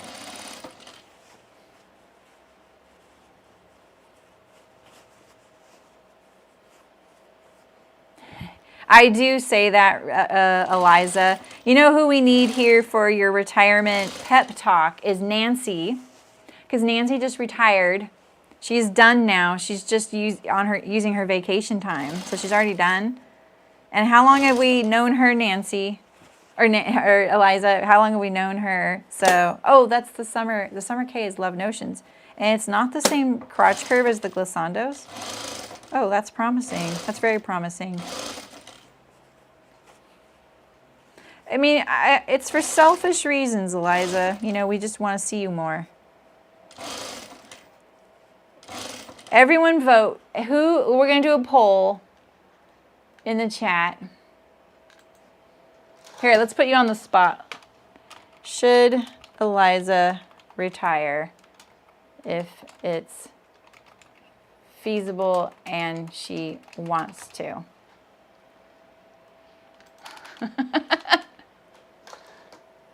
All right, there's a poll in the chat. You're welcome to vote too, Eliza. Everyone needs to vote. We don't do polls often enough. There you go. Barbara, vote in the poll.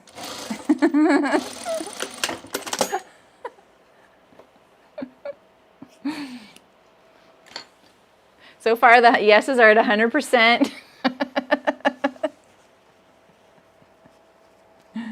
We're going to know that if there's a no, it's Eliza. No. Okay, let's see here. I need this seam to be pressed up, which it kind of doesn't want to do, you know. This, I should have attached this binding very relaxed. You just voted yes. I love that you're going to be like, well, I was watching YouTube the other day and they voted and I have to retire now.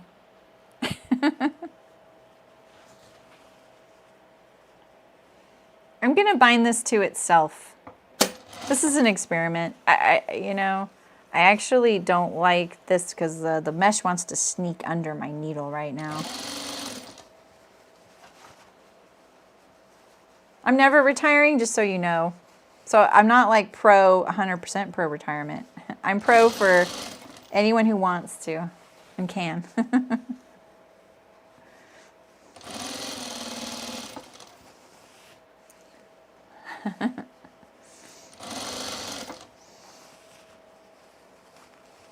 All right, so what I've just learned here from this, because I do like having the inside of the hood kind of finished in a fun way. You know how you see those garments on the rack and only the hood has cute details on the inside? Okay, yeah. Yeah, just get him up here, Eliza. And I'll end the poll when he's there so he can see. Let us know.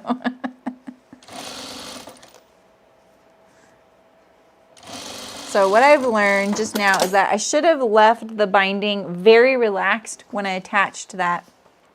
Because do you see how it wants to push down? See that? I'm going to leave it like that. Because it's fine with me. But you will see it on the right side, see? See the edge there? Otherwise it would be like this. But we're going to let that slide this time since it does look kind of nice on the inside. If I had wanted to push it up, I would have needed to clip the curve and put the binding on very, very relaxed because it would have needed, because remember this edge here is shorter than the edge you would be top stitching it on the hood to. So it has to kind of splay out. So daughter just graduated last week, so my kids are graduating from university. Ah, oof, yeah, Eliza. Yeah, right, Aisha, that's awesome. That looks pretty nice though. Oh, it's a little, how, that looked so lined up when we were there, didn't it? Bummer. Okay, well, we'll do that. My mesh looks short on both edges, and maybe that's a seam allowance issue. See how I'm missing it on both edges there?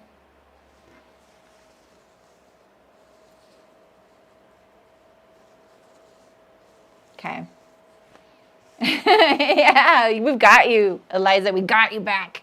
We've got your back. Okay. So this hood, we just need the bill. The bill, and then maybe we should use binding on the facing, but I have this facing here.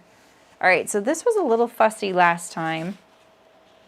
So I think, so this is how I did it on hers. I sewed the bill outer edge first. This is the kind of thing you would kind of need to be precise about with your seam allowances because I trimmed this outer edge there. And I'm not going to include the stiffener in the seam allowance on the outer edge, just at the hood side. We can probably end the poll. Let's see. See what the results are. 13 people voted and 100%.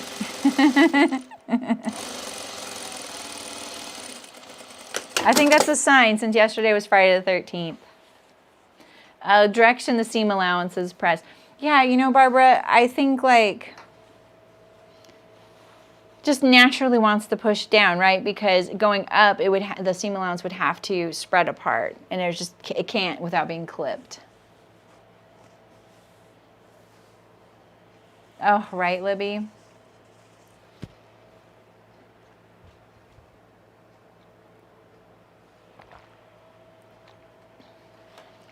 So, you know, I've always said I just don't want to retire or anything. I just always want to work. And I don't really know what that means, but I just don't really ever want to retire.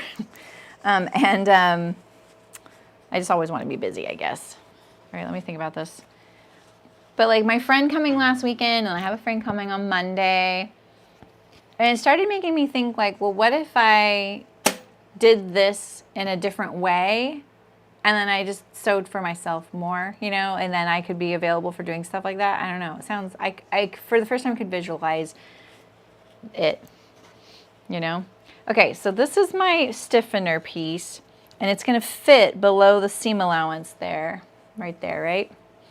And so my idea is, what if I attach the seam allowance to it so I can turn it to the inside? I tried this when I sewed it the first time, and it didn't go well, but I'm going to try it one more time. I'm going to mark on here. Oh. I'm going to just mark a couple of, it doesn't even matter where they are. I'm just going to do that. I don't even know if I did it on the right spot, but.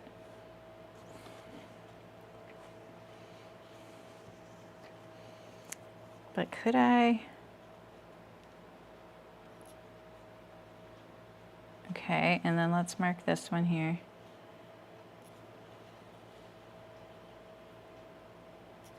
Okay. I want to see if I can do this. I'm going to sew. I'm going to try and keep my seam lines of stitches close to the edge there. Oh, Barbara. Yeah, I don't know. Right, Danny? Exactly. Hi, Rebecca. How's it going? I mean, when I closed Chicken Boots, I didn't really realize that I just wouldn't be, I'm still working a lot, and but it's not like, you know, you guys are making me work, right? I don't have a boss. All right, this is going to be kind of hard. Sorry about all the presser foot noises.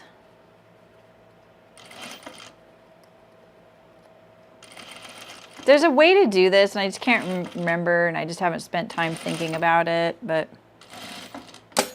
okay, I'm getting to the, there we go.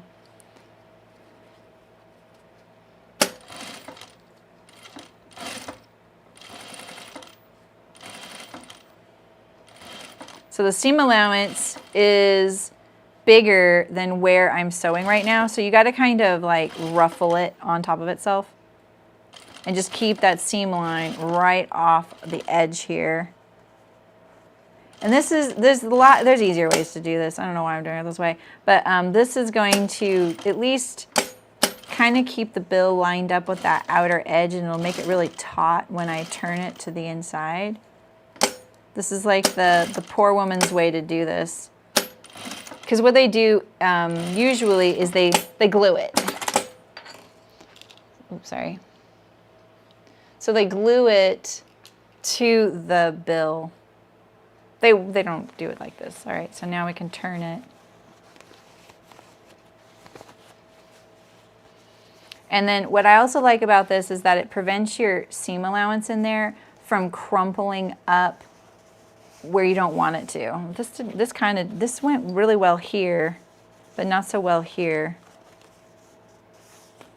I want it tighter. Let's see.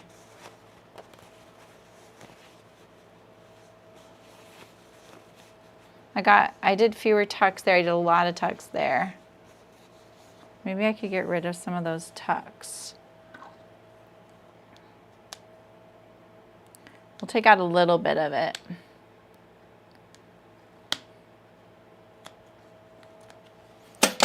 Stretch a little bit.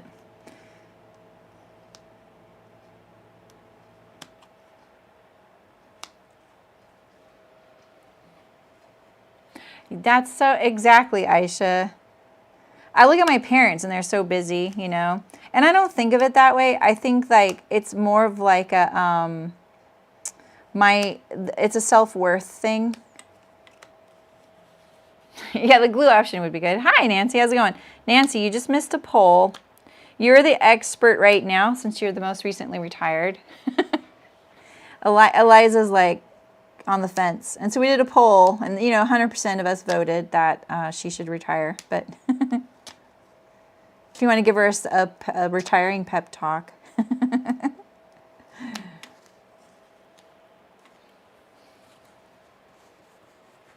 Yeah, right. Yeah, that's so true, Aisha. I love that. I think that what prevents me too is that I would be, well, I don't want to really retire. I'm only 50. But I don't have a social life here. So I feel like I'd really be isolated. So I'd have to do something else. And I'm not sure what that is yet. I went from this direction, right? Let's see if we can do this a little bit.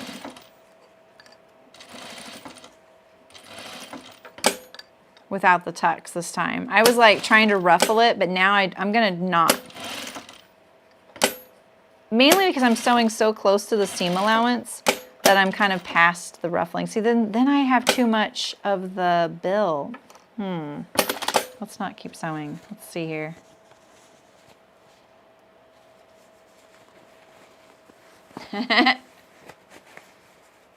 Oh, I bet. I know everyone I've known who's... Oh, shoot. What did I just do there? What? I caught my... Oh, yeah, look at that. I caught my... Well, poop. I caught my collar in there.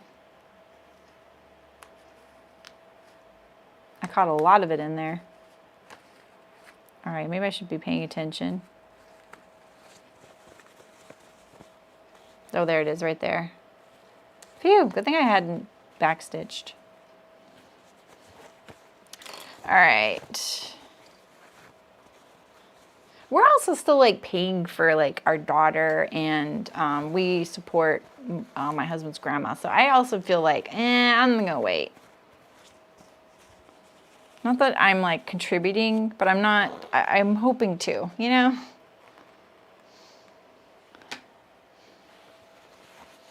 That's awesome, Barbara.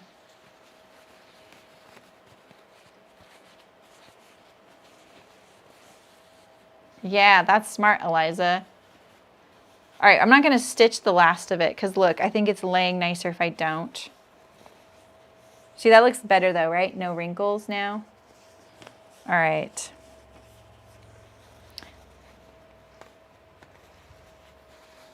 Okay.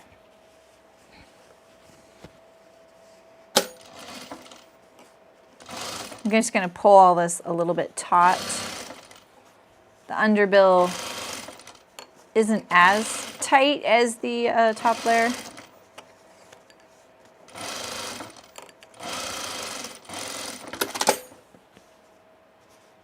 Okay. And let's top stitch this edge here.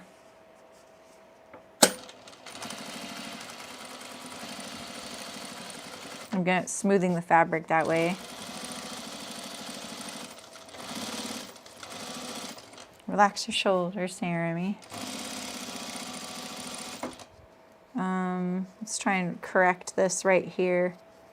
Let me get rid of a few stitches here.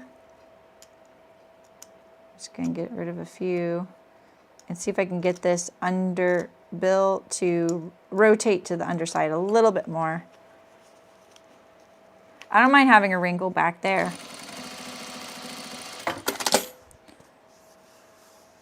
It's okay. It's not perfect. That's something I'd have to practice to sew.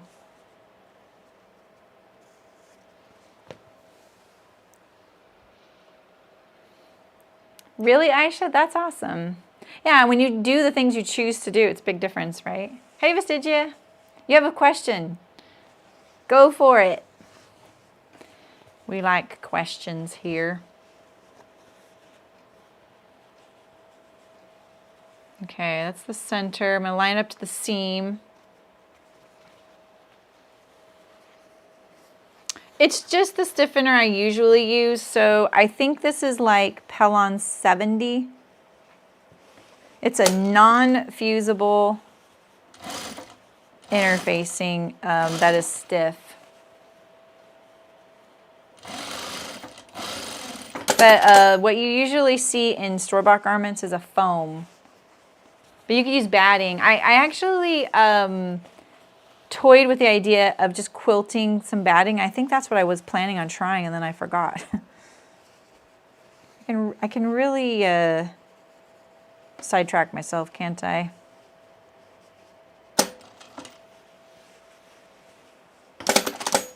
Vestigia, are you writing a really long question? There is a delay, I know that. How does it work with healthcare after one have retired in the US? Oh, well, I think it's Medi-Cal, right? I'm not one to ask.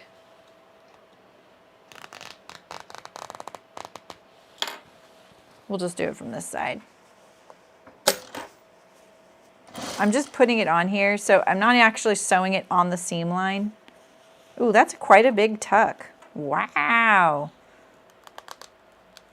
Let's try and get it a little bit smoothed. Let's do this.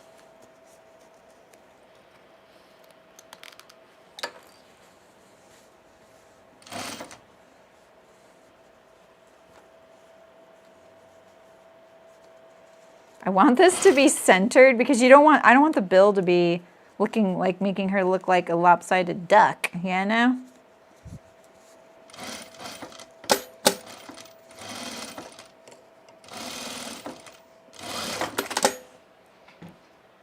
Oh yeah, plastic folder. Yeah, that would be a good thing. I could use, it can be kind of sharp, some of it, like what you have. So, but yeah, that's a good point. There's a lot of unconventional things you can look for and use. But as long as it's washable and it's not going to melt.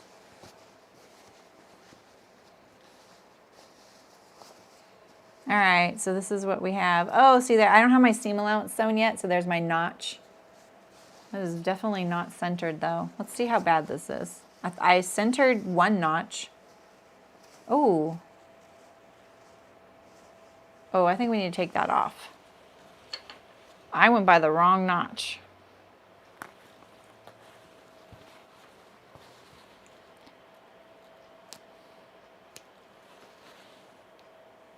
Yeah, so in the water sports world, they use a closed cell foam so that it doesn't take on water, because it's really important you're not waterlogging someone if they're, you know, potentially going to be submerged. It's not going to be like incredibly buoyant, but it will at least prevent you taking on water. And it's light and it'll stay light. But you know, like PFDs, those are closed cell foam, like personal flotation devices. All right, let's find the center of our brim here.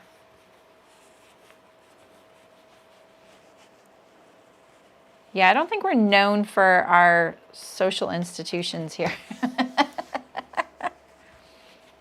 Oh, I think my alerts aren't working, Nancy, my commands, and I keep forgetting to check them. All right, that's the actual center, so let's do this again. I'm putting the seam there. All right. I'm gonna sew it on there closer to my seam line because it'll fit better. I'm gonna keep this a little bit relaxed. And now let's do this side.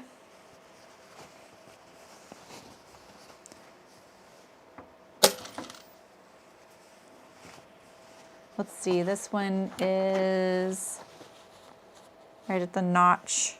Oh yeah, now we're right at the notch. Okay. So one of the notches, center notches on the brim there was off. And I went by that one to sew it on the first time. All right. Aside from all the threads, shoot. You can just use this to get rid of some of them.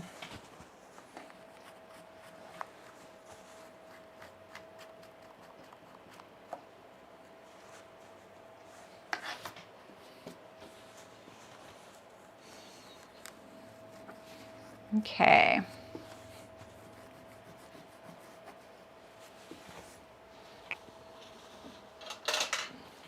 I have a little facing here.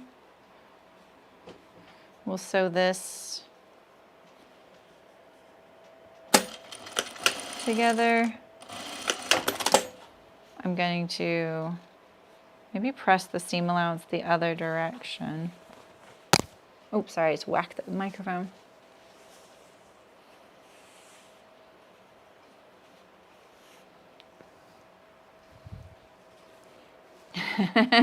Do you live in the U.S., Vestigia? Or are you in, did you say you're in Sweden? I forgot. Yeah, you're from Sweden, but you live here, yeah. Right?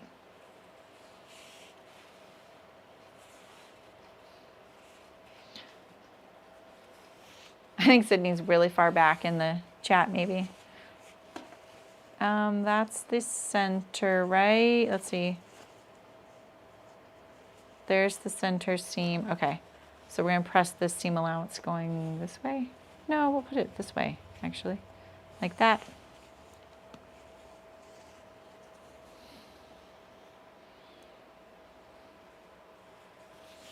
There we go. So now I'm just facing this edge. I'm just gonna sew from the center and go down. And I'm gonna do it at my full seam allowance now.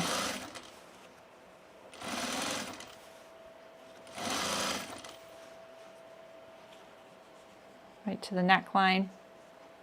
Oh, you do live in Sweden. Oh, okay. You're just kind of trying to figure it out, yeah.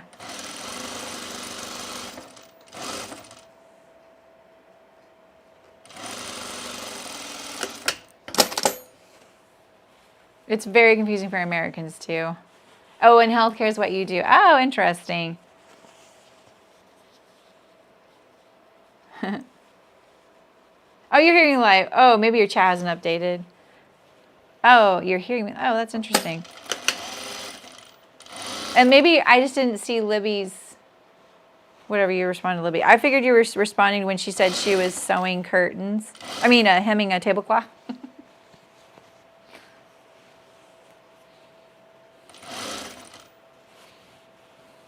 She's busy. She's not in the chat much.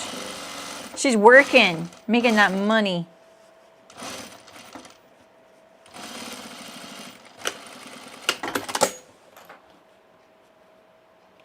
All right, so.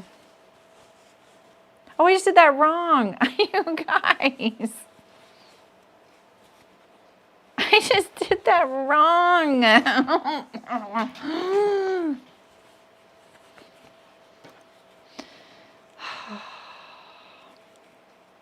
There's a lot of work on this hood, eh? But you know what? Just so y'all know, well, we have the zipper too.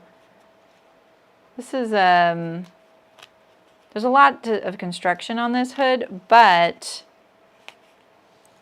once the hood's done, we can start assembling this because now we'll have all the pieces together and then we're going to put our jacket together. Oh, okay, that's what I figured, yeah. I mean, you can be as far back in the chat as you want. I just didn't think you heard me.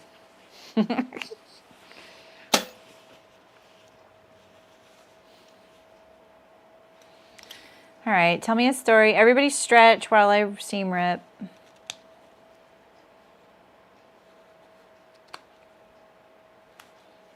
The other thing I'm trying to do more is, you're rolling it, yeah, is look far more often.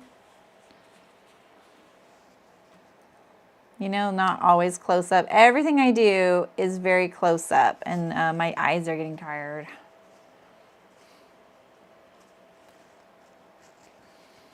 Wait, what is the stamp about? You made a pair of pants yesterday instead of sewing and label. I used my handmade Nancy. Oh, that's awesome. So that's right. You got that in your, yeah. So Nancy, you got to clue us in on this, the Advent box you got last year, because you got some really cool stuff. When were the signups for that? Are they coming up? This is the thing, you guys. Like some of those Advent things, they like in a few months, they're going to start talking about them. So we got to like be on it if we want one.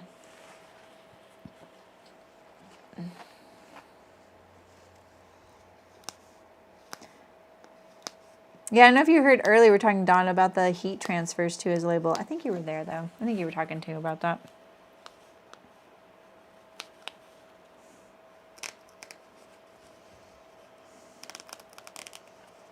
I think what I'm going to do is I'm going to slide my seam ripper here, but I'm just going to pull the fabric against it. Okay, so now I have 2 rows here, so let's do this.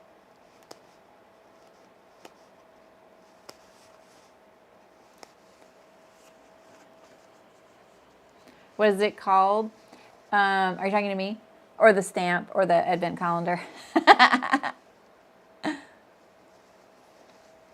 That's the only reason they let him out? Oh my.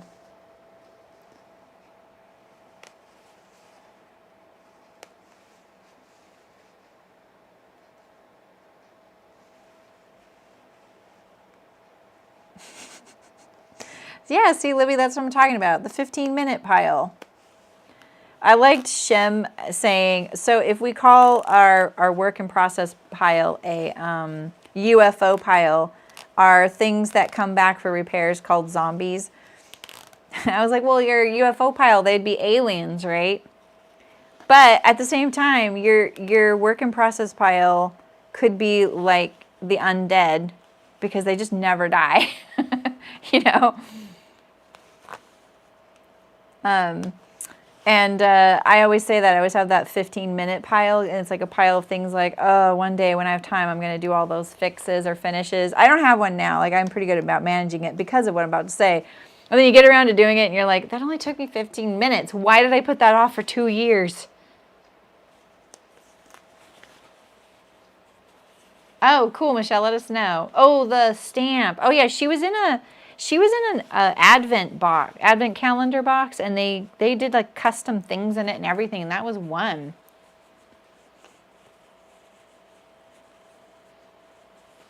Yeah, the cost of healthcare is expensive. Hi, Elena. How's it going? We're talking about all kinds of stuff today. I just sewed this on the wrong side, though, so now we're seam ripping. I mean, if the $8 seam ripper comes with a removable arm to do this for me. Stitch Supply Company. Your 5 years and 5 minutes pile. Exactly. I just have a bin of that stuff, and then occasionally when I'm feeling a little bit like I'm not making progress on anything, I will do things out of that because that makes me feel accomplished. It's like everything you do, you're just like, wow, I just spent hours on that, and you know, I have to re-record that whole video. Let's do something else. Okay. This time, we're going to do it from the correct side, which is this side here.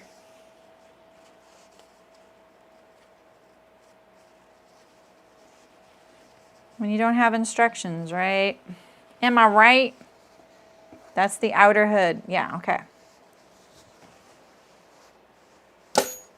Yeah, it was, I remember logging into Instagram a few times to see if Nancy had posted what she got. It was just fun to watch. I don't think I would want it because I don't need everything. But it was really fun to live vicariously. I was also looking at the label, the Advent one for Kylie and the Machine. People were so funny about that. They were leaving snarky comments on her videos saying that they were spoilers. Like, come on, people. Oh, man. You know, they would even have, like, the first slide would be, if you don't want to be spoiled, you know. And the thing is, like, if you see that and you don't like or engage with the post, Instagram will suggest the same post to you, but show you the second slide, which would be the spoiler. So, you know, best laid plans, right? It's like, you know, you probably should just mute them for 30 days. You can mute people. Don't ask me how I know that. Some people need their Instagram taken away from them. They need to go outdoors.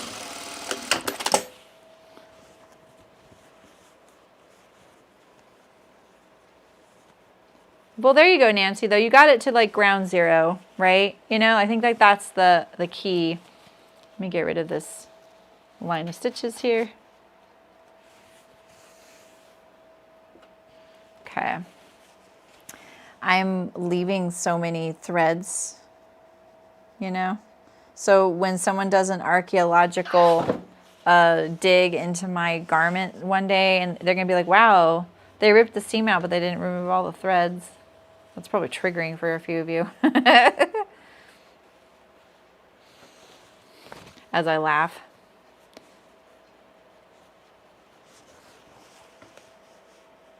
This is my seam, right? It better be.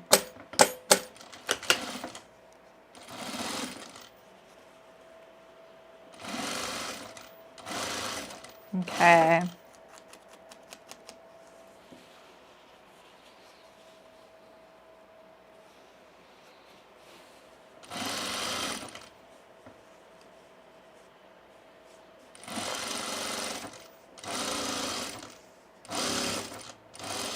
Oh shoot, that's not very lined up there. Whoops. All right. now we're right. Okay.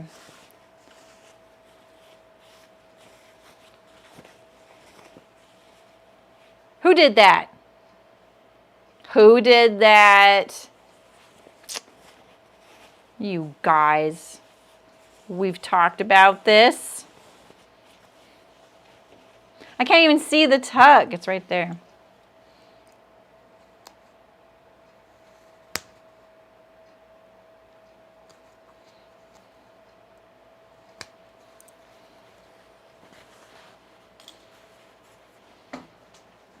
You know what, Beverly? I agree now. I like it too.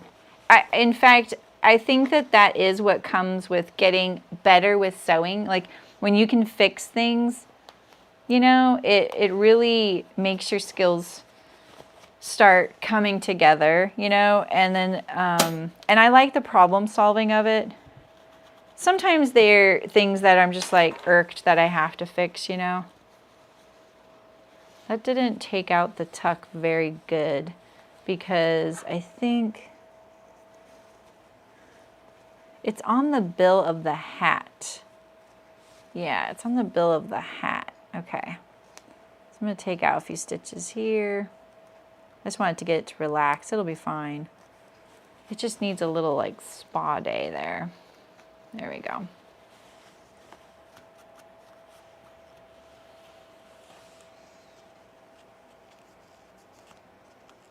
There it is. There it is. Okay, now we found it.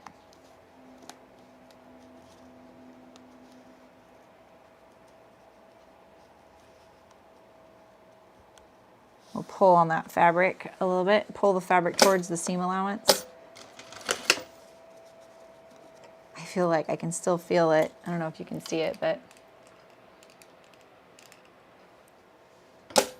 it's right here. See it? It wants, it's kind of like permanently folded now, so it wants to keep doing that.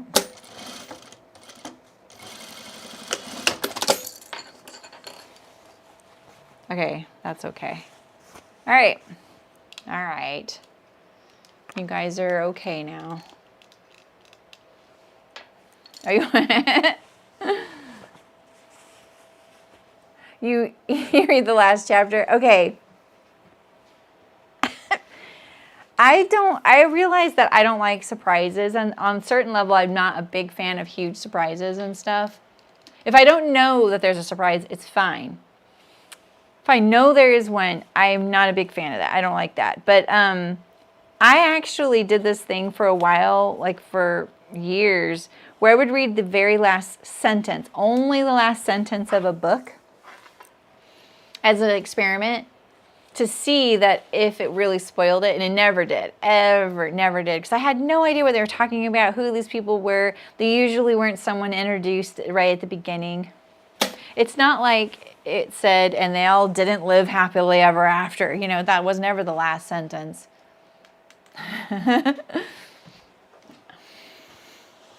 Right, Libby? You know what? I was thinking about that. I was like, I would love to start an alterations shop, but not really, because they can be really. I've worked at one or two, and quite a lot of work. But they just opened a new like housing thing for people, and I was like, I wonder if I could go there 1 day a month or 2 days a month and do sewing. You know, fixing clothes and backpacks. Oh, there's a tuck right there. We can get rid of that though. That's fine. This little hood's a little overworked.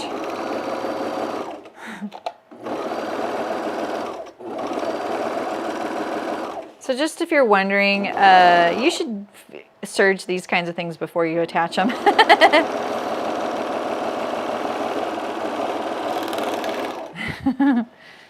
It's easier, it's safer to your garment, like you don't accidentally do things.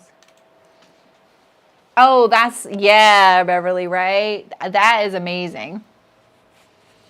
I don't mind suspense, but you know, Libby, if the character is in a lot of danger throughout the book, I tend to read more than I would because I want them to be out of danger. I don't like leaving them in peril, and I feel like, you know, I gotta get back to them somehow. Like when I read the Hunger Games way before the movies came out, and that book, like I could barely put it down. Like she's just in peril, and it's a very fast-paced book. It's very fun to read.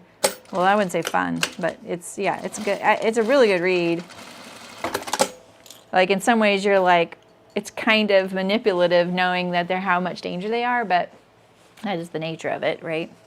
Okay, so I think that, I want to understitch this, but then when I turn it to the right, or the underside, I actually want to top stitch the edge there too. So what'd you guys do here? That's going to have to fly. That's going to be okay. So if I understitch it, I'd be top stitching that understitching. I don't know about that. So let's just iron it.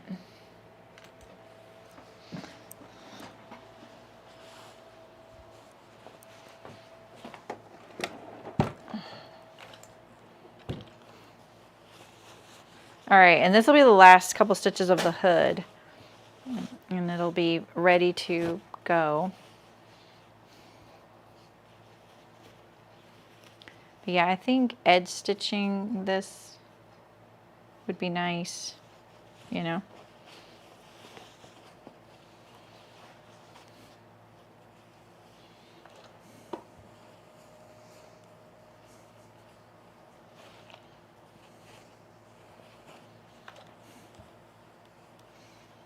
This fabric is a little lightweight, so I wasn't doing a great job managing it in a couple places here. But this will hopefully make it look good. Right? Exactly, Alex. I have a Hunger Games tattoo. I just love the whole like motivation, you know, the down with the Capitol, you know. Well, that sounds like I'm an anarchist, but I'm not saying that. I'm just saying I really like I like underdogs, you know.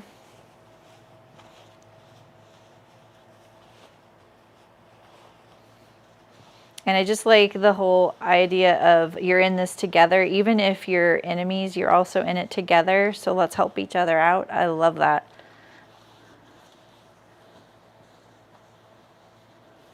Nice, Nancy. Oh, yeah. Right, Danny? I re-listened to Ready Player One all the time.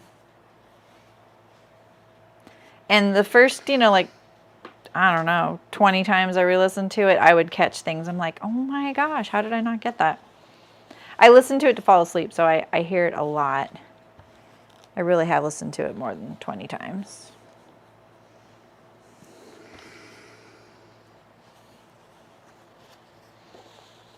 You could not put those down. it was so hard to wait for the next ones. Because, you know, it's like you're like, oh, okay, they're okay for now.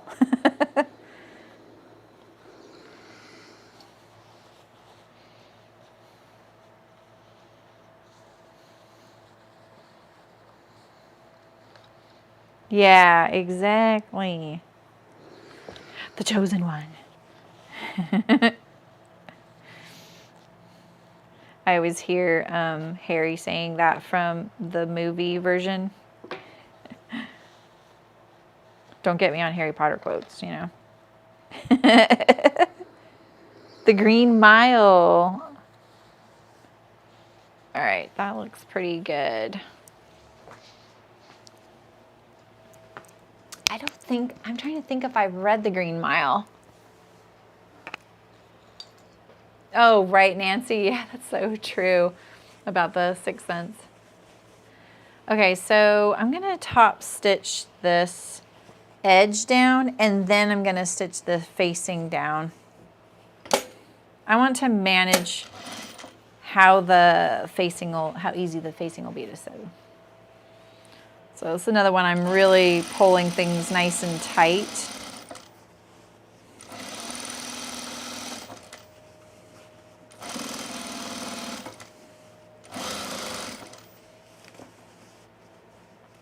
My seam is wiggly right there.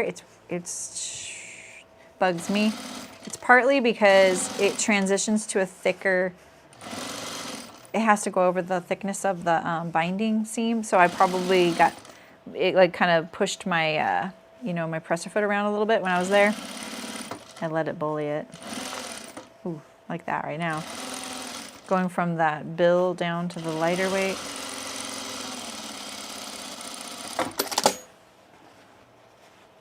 All right, so now we're just going to, I can't remember if my thread on my, you know what, my bobbin thread looks terrible right there. Am I about to run out of bobbin? Oh, that's why. I was like, is all of my top stitching look bad? Do I have another bobbin? Ooh, we might have to wind a bobbin, you guys. This isn't the kind of thread I would have multiple bobbins of.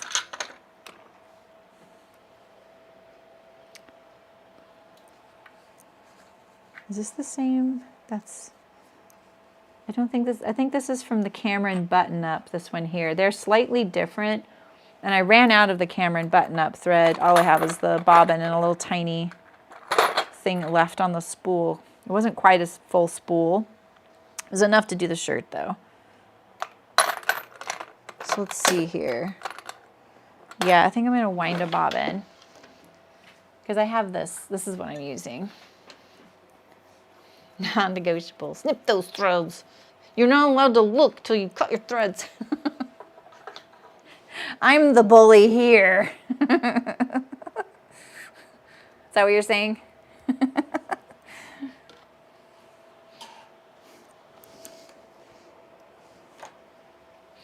All right, so I need to unthread my needle. Lift up my presser foot. I usually wind a bobbin at the same time that I'm sewing, because it's on the side of the machine and that's how you do it. So you always have two bobbins with an industrial sew. You're winding one and you're sewing with one. And the winding doesn't take long. Like, you're not winding the entire time you're sewing. But when you only have one bobbin thread, or you only have one spool of thread to be able to wind, you have to do this.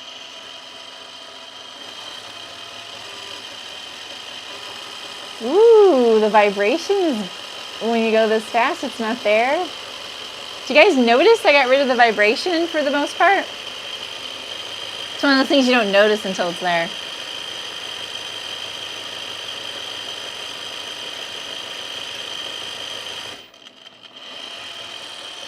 It's not winding. Oh my gosh.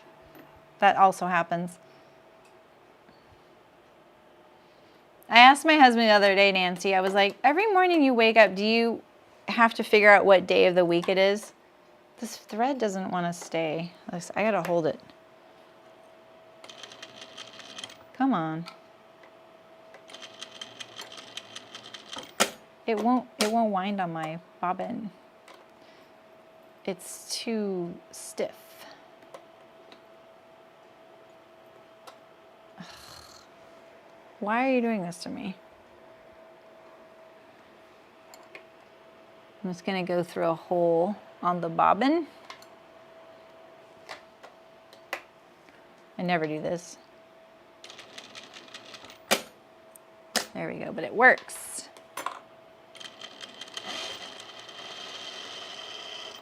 Okay, now I need to trim this thread off before it becomes a problem, because it just started to become a problem.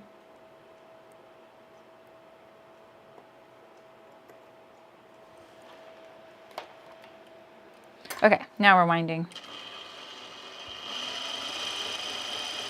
Nancy. No.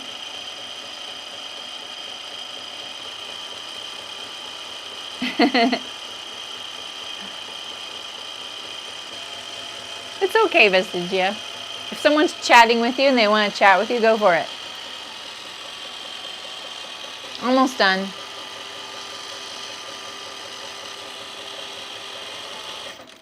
Let's stop there. This thread, like, look, it bounces off of the bobbin. See it? It's like a nylon. Like nylon threads do that. This isn't a nylon. I don't know why it does this, though. It's quilting thread. How did I not know I was sewing with quilting thread? Where did I get this? I thought this was from a hearts project that I did. That's weird. Where did I get this then? Was this maybe in a subscription box? Huh. Gosh, this is quilting thread. It's so like, it's still not even as thick as what I usually use. But it feels coated. It's shiny too.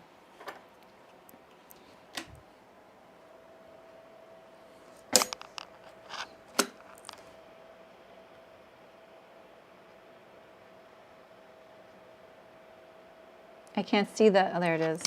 Gosh, this pale green is so hard to see. It's like just kind of the color of air. All right. Right about here. See, I gotta, I know you guys are gonna kill me. Look at that. The whole thing is really bad. Look.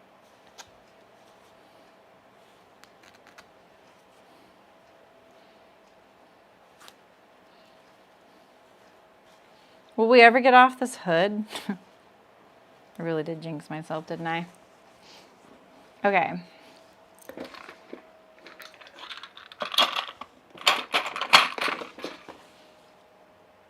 This is why I ate lunch before the stream.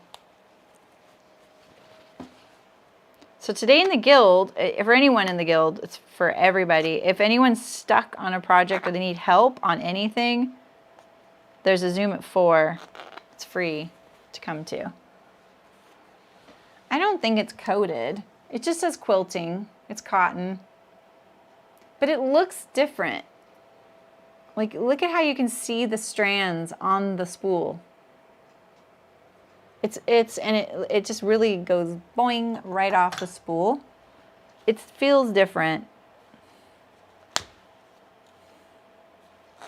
yeah, anyone's welcome if you're like, don't know what to do, you're stuck on something. I'm picturing it being mostly sewing related stuff, but I imagine too that there could be some really juicy fitting issues and questions that people need. Maybe just even an opinion on. If you're need it to be private, we can do the breakout room thing. I don't know how to do that, but it looks really easy. So we can do it privately.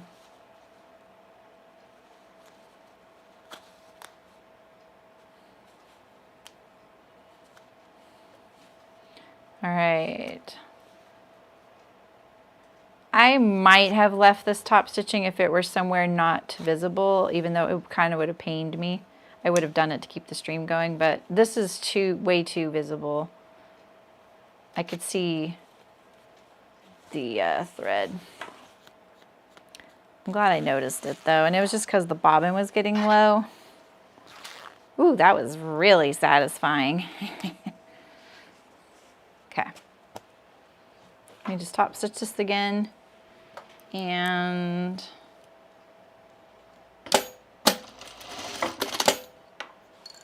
hopefully that fixed it.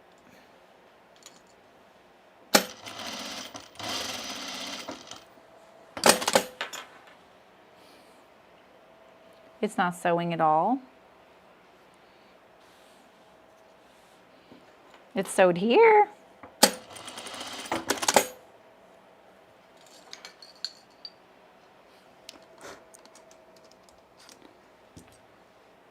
Yep, it's today at, oh, there we go, at 4 p.m. Pacific. And there's a link. How does that work, Nancy? Do you want one, Alex, on this particular thing? I thought it was on something else you were interested in. Was it on the fixing something? Thanks, Merlin. Have you never done Zoom before, Nancy? So what I would recommend is doing it from a desktop or a computer. I'm pretty sure you don't have to have Zoom and do you have to have a Zoom installed? You can just join using the link though.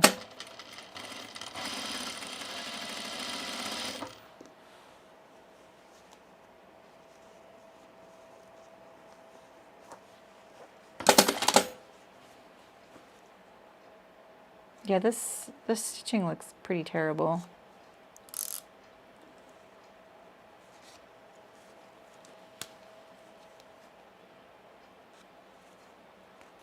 Oh, it was getting unstuck. You have a project you're stuck on?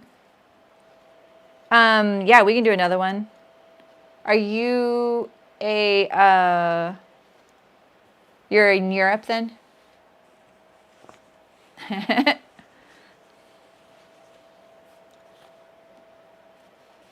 I'm just laughing at Mullen's, you're a wizard, Mullen.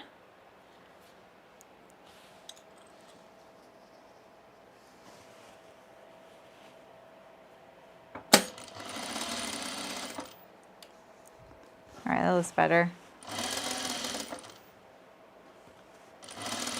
I'm really cranking my upper thread down right now. I think I need to tighten my bobbin. Are you actually in there? Yeah, you are.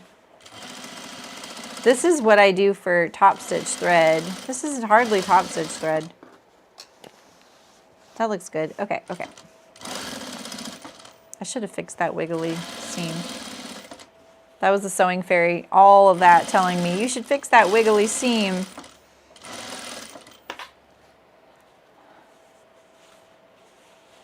Oh, and you need the app. Oh, okay, okay.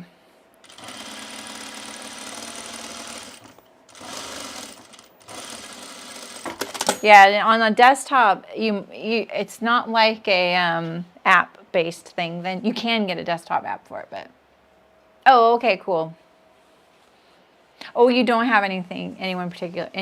Okay, yeah, I think if you have a particular thing, you can bring it. I don't think it'd be maybe it'd be interesting. I guess it is interesting to seeing other people get unstuck on things, like seeing how you solve things. So I get that. All right, I'm gonna sew the facing down, and then our hood is done.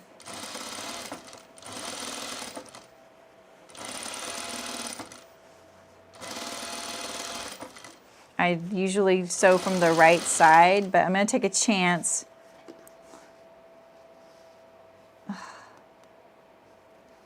The bobbin's not looking that great though. Maybe I need to change my needle.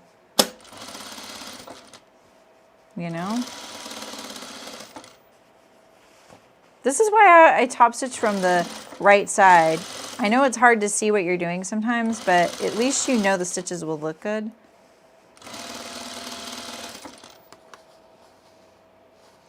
I probably could have interfaced this little piece. You know? It looks kind of, it's okay. It's okay. All right. There's our hood. All right, we have the mesh on the back, remember, to keep it nice and cool.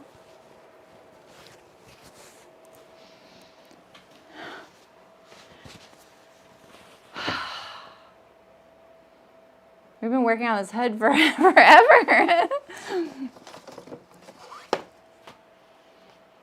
Sleeve time. All right. Okay, we have the forward cap. I can see it. So let's put on our mesh. You and you. Be very methodical. Keep my sleeves a left and a right since the fabric is pretty hard to tell the difference. I'll just stitch these on and then we'll serge them on. Did you just come unthreaded? The nerve. Oh no, you didn't. Okay. Come on, Phoenix. All right, and then let's do this one here.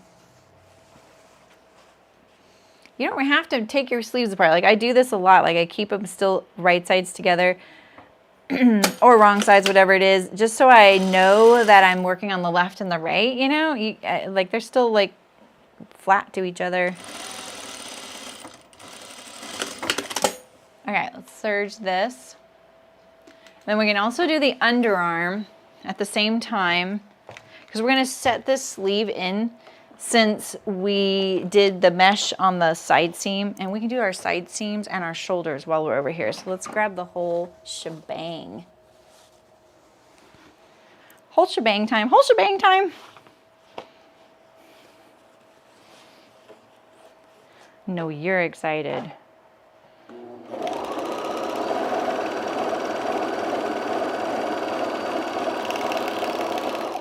Oh, I did want to top stitch this though. Maybe I'll just top stitch it afterward. It just means it's a little trickier to top stitch once it's sewn.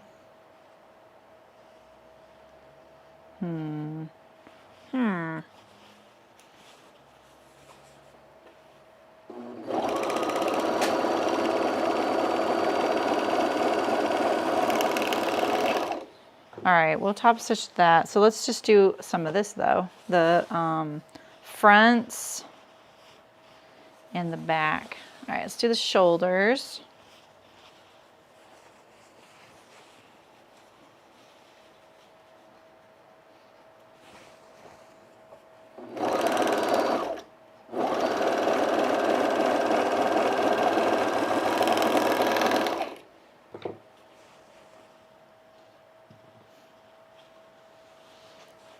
Shoulders. See, so now we're on our normal order of operations. We assembled all the elements of our garment. And, you know, generally speaking, it's pretty straightforward that way. Like, you know, do all of your like details, your style, features, design, elements, things, and then you can start assembling your garment. All right, so this is going to be like a long side seam here with this other side of the mesh. So we're gonna put our garment right sides together at the side seam here.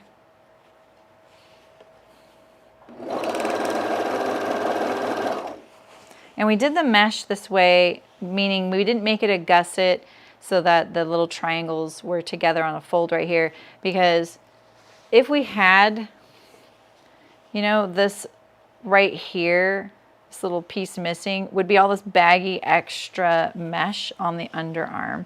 And so we made it more contoured because we're not going for a gusset to give movement. We're doing it to give ventilation.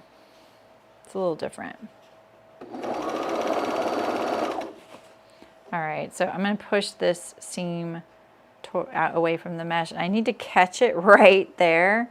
So let's move that over. Keep that lined up. There we go. A little bit of my mesh got trimmed. That's okay though.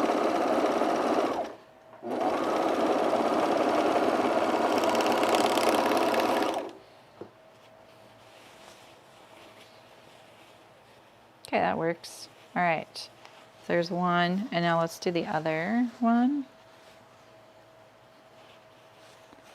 I'm choosing to start at the, what's going on here? At the hem, too. This time I'll still see it. Okay, so we're doing the side seam.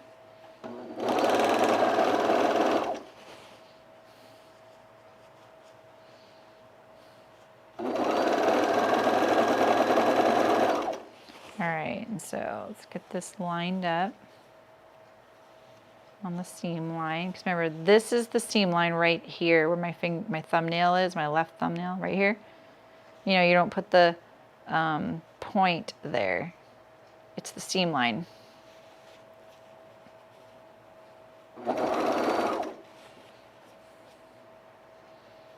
Okay, and that's the spot I need to nail right there.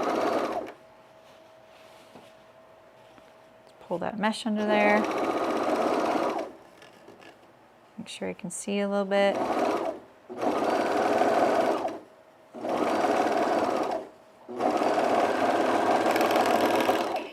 Let's see, did we nail it or not? Yeah, we caught it. All right, let's look at both sides there. Okay, so let's top stitch those. And then we will set our sleeves in too. Because we could also put in the easing stitch right now while we're over here. And then we're gonna have a jacket in a second. We can even put the hood on too. Yeah, we can put the hood on. I could, but I'm like, oh, maybe I want it out of the way while I'm putting on the sleeve. All right, so I'm gonna push this seam allowance towards the sleeve. So now it's going to go together pretty quick. We still do have the center front zipper, but we're not afraid of that. Right? We're not afraid of anything around here, except the sewing fairy. We're terrified of her. At least I am.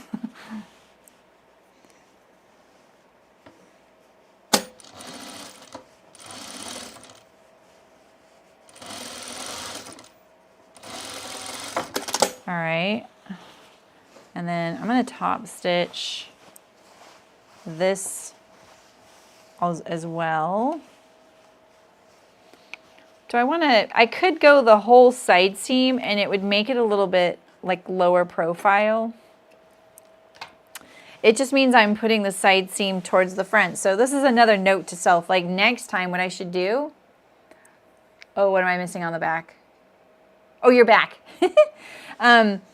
If I would have put the mesh to the front first, top stitch that, and then done the side seam, I would be pushing the side seam to the back. So that's something to remind myself of for next time.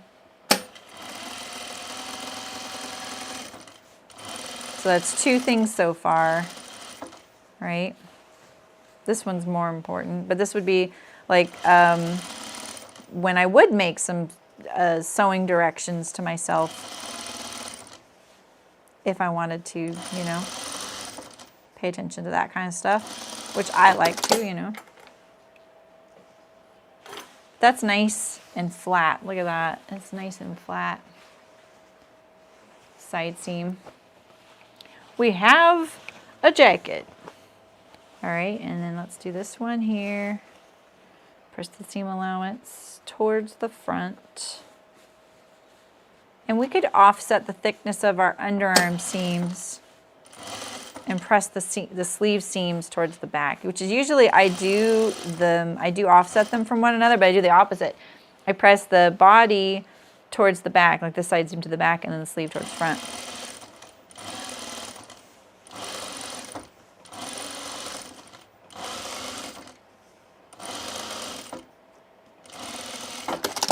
Okay. Woo, Aisha! Nice. Hey, Delwyn, how are you? Congratulations, Aisha.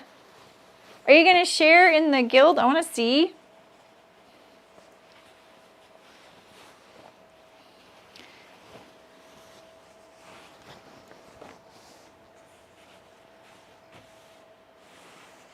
Should I top? This torquing kind of bugs me. Should I top stitch the shoulder seams? I kind of want to.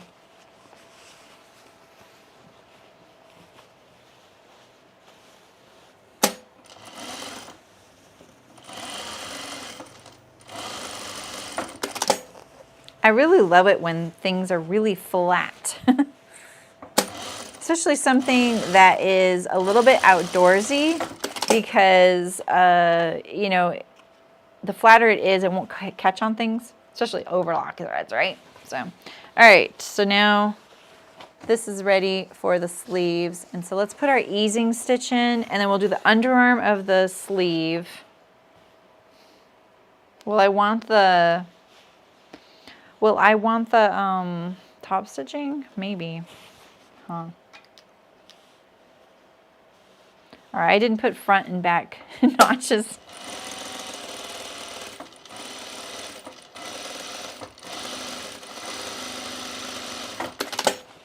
Oh, I hope this sleeve works, you guys.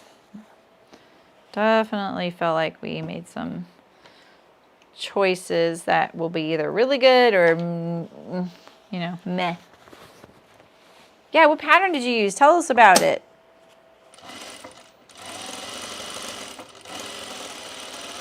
If you share in the guild, can I share during the live stream?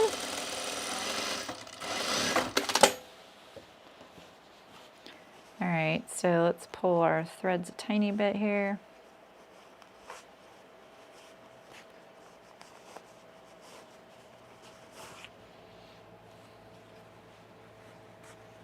Oh, nice. So you did a little kit, right? That's very cool.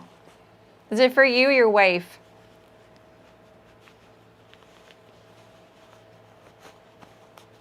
My friend wants to get into bra making.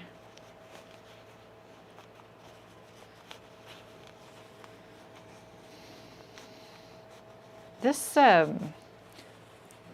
made my stitch longer because I knew this fabric was tight, and ooh, I could have made it even longer.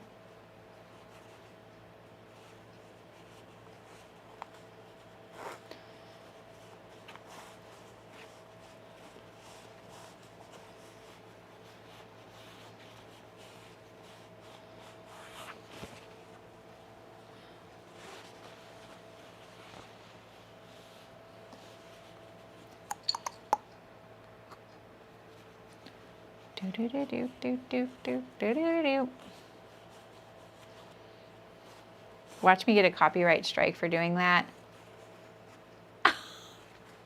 Oops.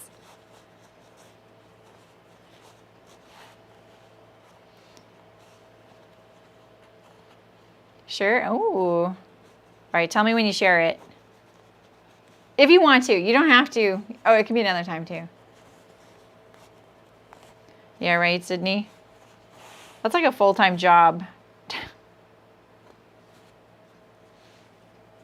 We did them at the fitness apparel company I worked at, and so I drafted them for that. But there was already so much legacy patterns in the pattern, like in the company. So I didn't have to like draft from scratch. I just did things like style things and fabric changes, you know, like, oh, we're going to order this mesh and it has less stretch or more stretch. You need to adjust the pattern. I hate those kinds of changes. Perfect, Aisha. That's awesome. Okay, let's go to the serger. Is this too bright over here?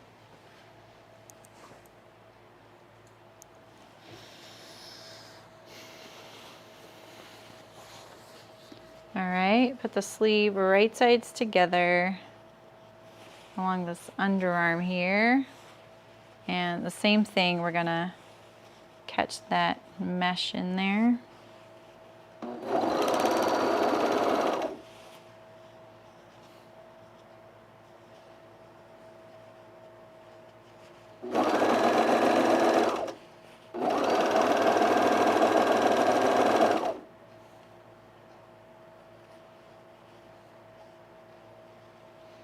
This one has a bit more of a pivot. Just going to try and keep that close.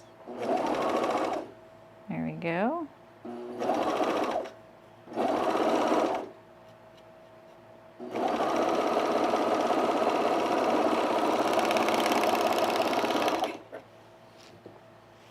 Double check. All right.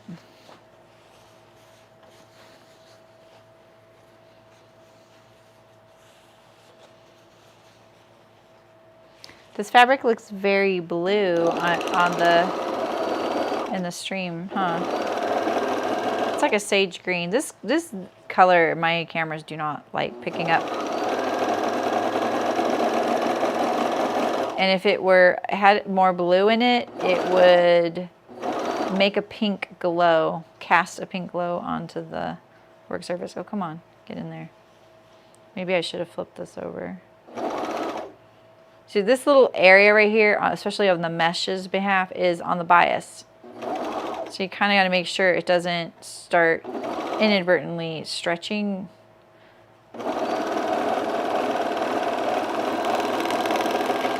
So I just let it be a little bit off right there.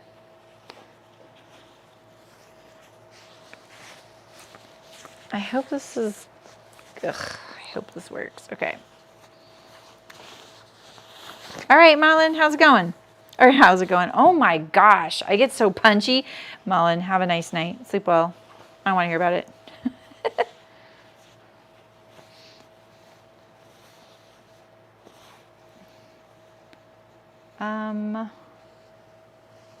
I kind of lost track of the front. This is the front here.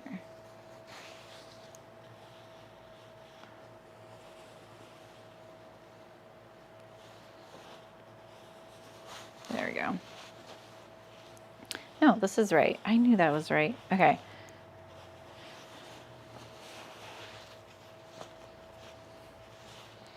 All right, so, oh, I never checked my mesh pieces to make sure they match each other.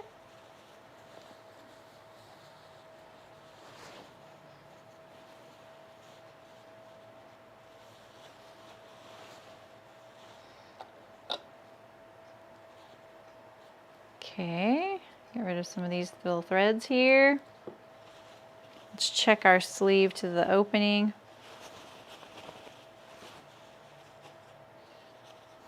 Do I have enough easing? Yeah, I think that'll probably work, but this mesh looks much bigger here. It shouldn't be. We want to match it on the seam line, hopefully. I'm suspicious. Look at that. Ooh. Oh, you know why that is, you guys? That's a mistake I made. So when I drafted this, I made it 3 inches straight across. But this is a curve. I didn't account for the curve in my mesh. I didn't measure along the line there. My bad. All right, so our mesh is not going to match up. That is one thing we're gonna have to suck it up on. That's a bummer.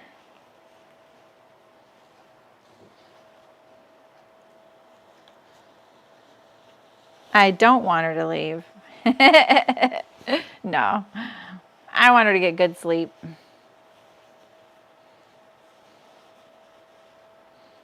This the shoulder? Yeah, that's the shoulder. Okay.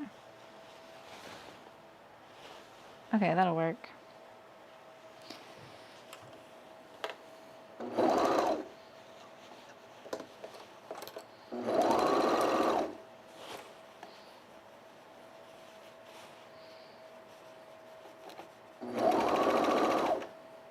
I have a whole video on setting in a sleeve if you need any help with that, and with one with French seams. If it's something you don't enjoy doing, or you always get tucks, they don't fit, that video is really good.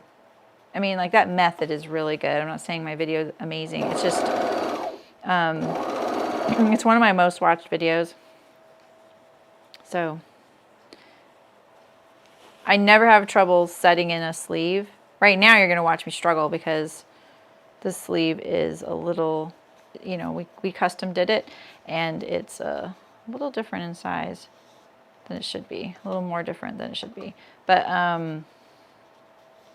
yeah, someone taught me a method, and you know, I kind of evolved it a tiny bit over the years, and it works really good every time. And it's not hard. And I think that French seaming a set-in sleeve is easier than not. So I'm that weirdo. But I give instructions for either.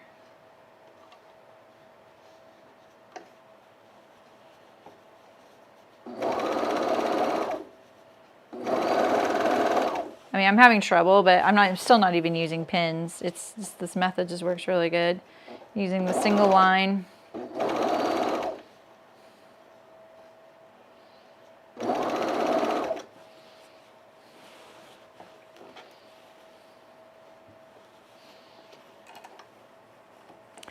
I can't believe I didn't learn to check my mesh after that. Remember, because I did change something because the mesh wasn't matching before. And I fixed one thing, but I forgot about this idea too. Okay. You know.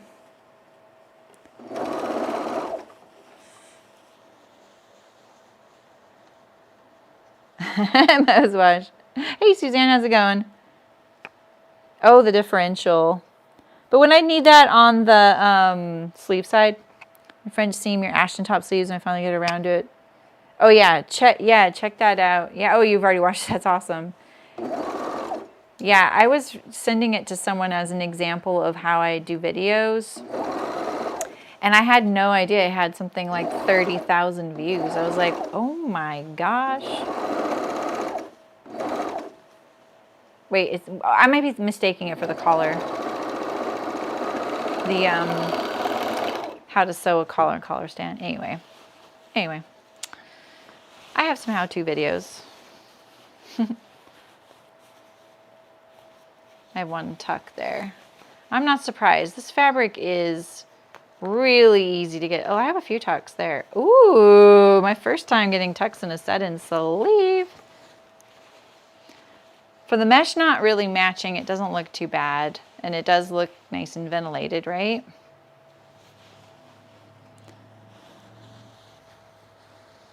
That's awesome, Beverly. So what you're saying is, I'm just showing the video to the same people. Shoot, I thought I was getting more viewers.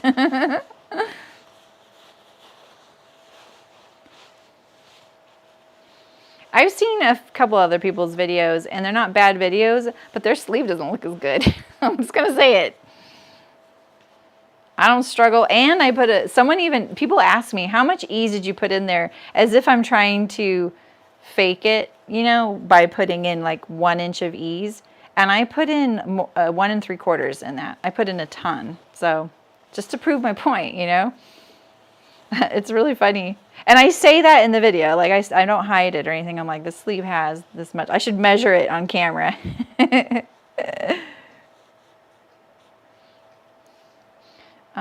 I'm kind of tempted to do a few more pins this time, but we'll try.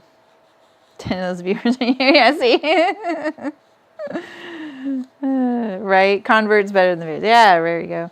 It's an SPF fabric, Donna. So it's, I don't know if you know what Supplex is, but it's, think like those, you know, goofy outdoor pants people wear that breathe and dry fast if they're wet with the zip off legs. It's like that. That's awesome, Beverly. So do you think the French seaming it is easier in some ways than not? Because it doesn't feel like it when you're doing it, and then you're like, oh my gosh, I'm already done. Like all I have to do is sew this other seam, but I've already done all the hard work. That's why I find it to be easier. And it doesn't feel like it when you do the first seam, because the first one will have tucks in it on a French seam set-in sleeve, because you're working in the seam allowance, and like you're working only inside the seam allowance where all the tucks are. But then it's already stabilized and you don't even need pins.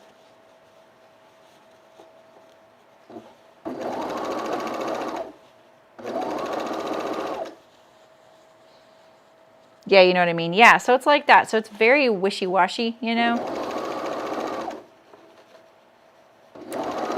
It gets tucks easily. That's why I was having a lot of trouble with that hood and the bill. It didn't feel like there was tucks, and then I'd be like, oh, look at that. There's 10 tucks. Like I'm about to get some on this one too.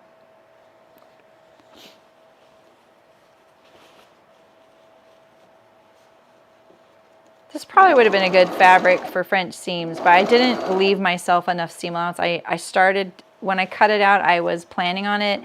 And of course, I forgot like on the second thing I was cutting. So then we had to go back and trim off the seam allowances I added on the first, and you know. One way to make this easier, I could have a single needle stitched it on, like with a straight stitch, and then come to the serger once I got it right. You know, like that would have made this a little easier for me to do. You know, being kind to my future self.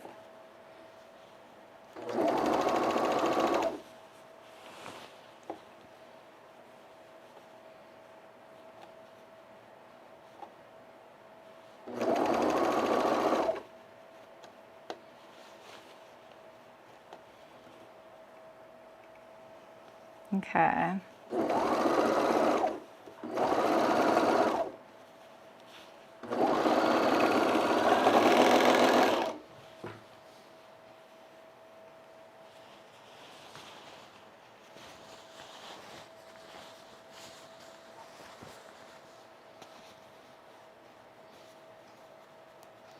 These might be little things I will work on after the stream so you don't have to sit through this, but when I have tucks, sometimes all I have to do is go to the inside and scratch on it like this.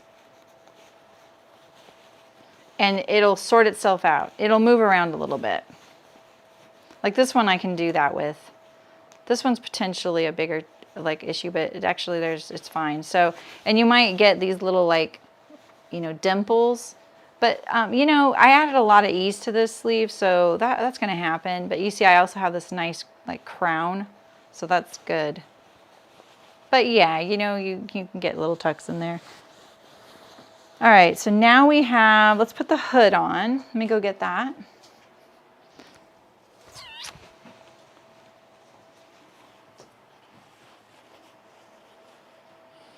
And we have our label here.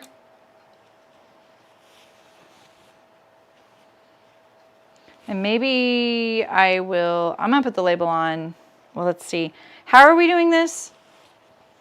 Are we binding the neck seam? What do we decide? No, Michelle, I'm serging because I don't have enough seam allowance for anything else. That's all. You can sing a straight stitch mesh, it's fine. It doesn't unfray or anything.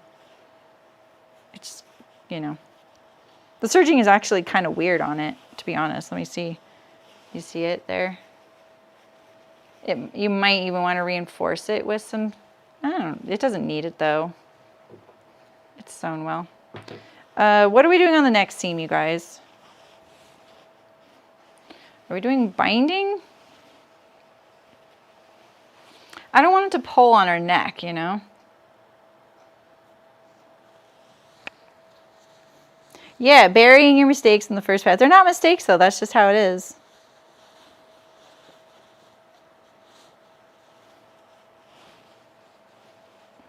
Overlock or binding?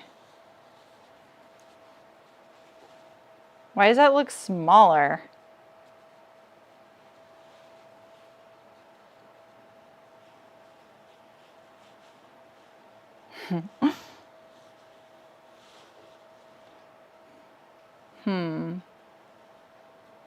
I want to know what you guys think. I think the binding would look better too. That's why I didn't do those labels. Okay, let's do binding. We have one vote. Donna has spoken.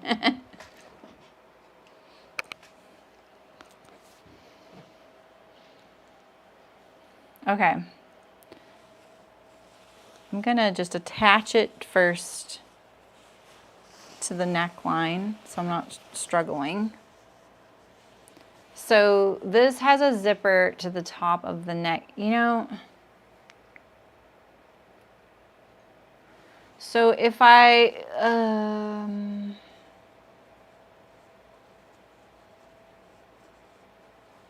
let me think for a second. What do I want to deal with? Do I want the zipper on first?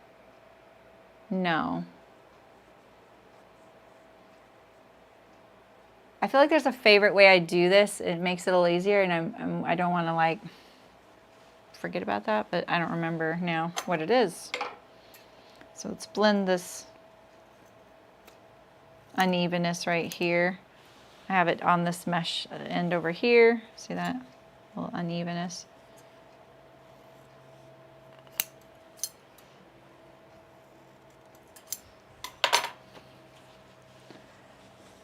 All right, and so we need to go to the seam edge there. I'm thinking. I'm trying to think like how I want the hoodie or the zipper to be done. The good news with the zipper is that it's not stretch. You know, I don't have a back neck clip. All right, I'm gonna mark the center of my back neck here.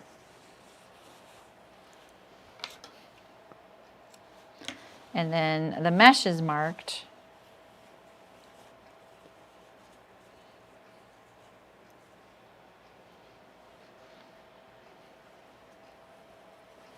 Okay.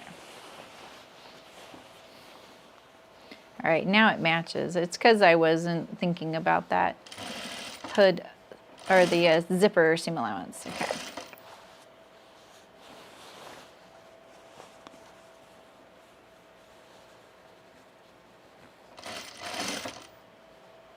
Look, it's perfectly on my shoulder seam. We all saw me measure this neckline and fix it, so we know I checked on that. I didn't check on that sleeve underarm though, did I?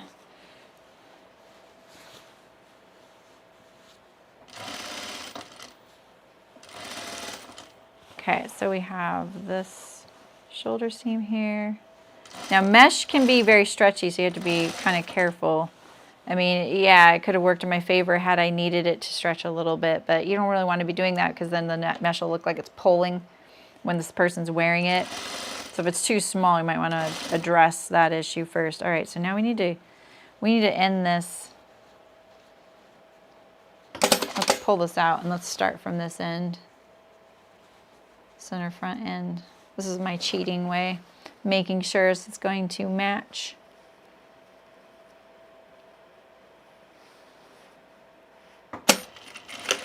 Okay. We're going to take out a few stitches here. That curve is a little bit funny right here at the front there. And so it's not helping the alignment very well. If I don't stay perfectly on the seam line, it's not going to line up perfectly. There we go. Now we're back on track. That kind of helps. Sometimes all you can match is like a 1/2 inch. And so just focus on that 1/2 inch that you can stay lined up.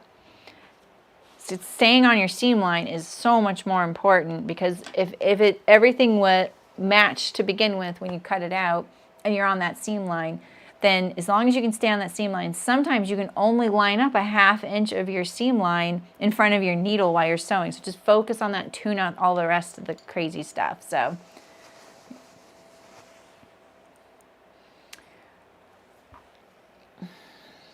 that's what I'm wondering, Terry. It is Suzanne. It's just a light jacket, a little sunblock jacket from my mom. That's exactly what I was thinking, Terry. I was like, But sometimes you just gotta like fold it back, and that's all you do with the zipper, you know?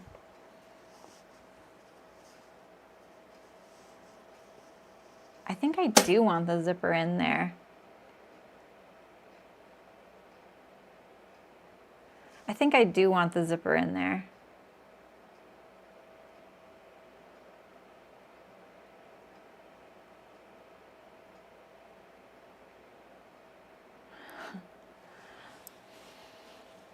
let's pretend like, let me sew in my head a little bit here. If my zipper is here, and let's say we did do that, we lined up our tape to the top raw edge, and when we turned it back, we would want this to go all the way to the end, and then we could bind it.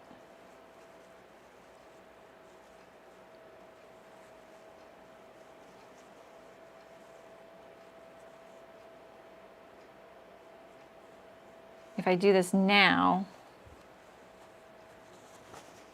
I have it like this, and then it's like this.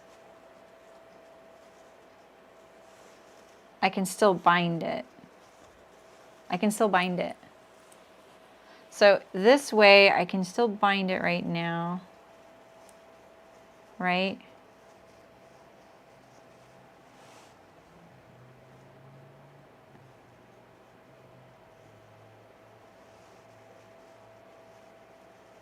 If this was in that neck seam,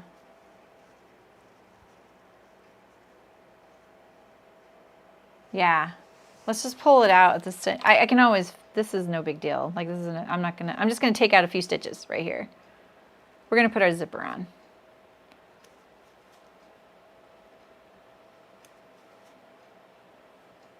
I did specifically get a zipper that is the length of the center front, which is kind of rare. So if you're designing a jacket and you really want the zipper you're getting to not have to be shortened, buy your zipper first before you design your jacket. You have to design it around the zipper you can get. Yeah, I'm not sure, Terry. It's the thing is like you can do it both ways. There is good things and bad things with both. And why I'm struggling to think about this is that I've mostly only done it on bulky things, not on lightweight things. So I feel like I might have more options, but I might not be thinking of something. All right, so let's make sure our zipper actually matches. All right, and it does. Like we can actually... We have our hem allowance down there. So let's mark our hem allowance. And let's double check our center fronts. First of all, check your center fronts. Make sure they're the same length still. Never assume. My pockets look like they're pretty much matching from left to front. Left to right. I keep saying that. And then the fronts match. All right, and so if I allowed myself a 1-inch hem, so let's mark that 1-inch hem on here, and that's where the zipper is going to go to. Let's overlock the center front. I'm not going to bind the zipper, and purely because it does get really bulky, and it also makes it more boardy. So I'm just going to overlock this.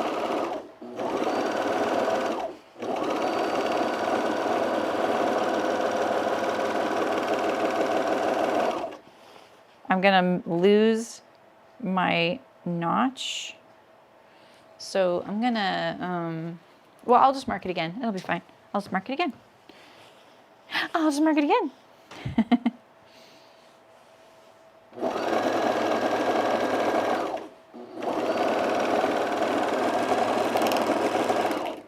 Okay. Let's do this center front.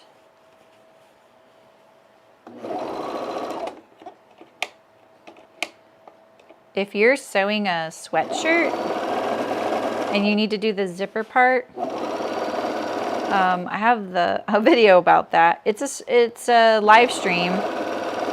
But I think when I get to those super instructional bits, I kind of make it more focused, and it's the kids hide hoodie.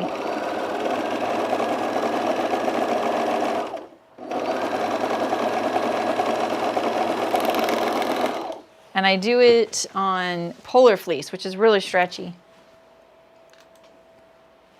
You know, so if you have trouble putting zippers in like on hoodies and things, I know what you mean. They can really get away from you. Overlocking the edge though, or even just stitching along the front edge, it's like a stay stitch, and it's really smart to do even on a woven because it kind of prevents it from stretching more. So my prediction on this is going to go in really easily, but I'm probably going to get those torquing lines that they're not even torquing, they're just like little puckers. Like this fabric shows every little pucker, you know. I'll probably get that a little bit. All right, so I'm just going to pull this off. Is this the right front? Yeah.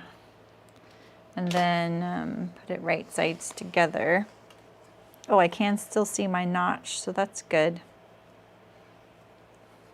And I have a clip. Yay, every clip. There, we'll just clip it to that hem. I could also fold up my hem like this and really get a nice clean finish down there. Oh, let's overlock the hem right now. I don't even remove it. I'll show you in just a second how I do that, Libby. I find I've never had luck removing the teeth. Have you? Because on Waywack they sell a tool for it. I don't have that tool.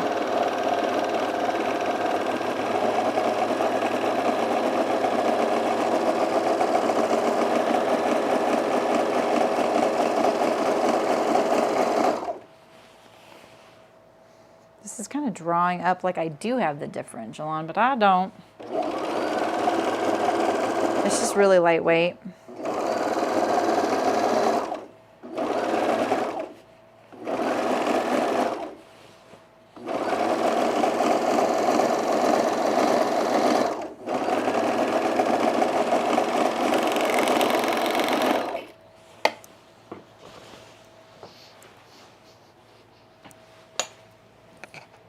Yeah, I couldn't even do it with the pliers. My hat is off to you, Terry.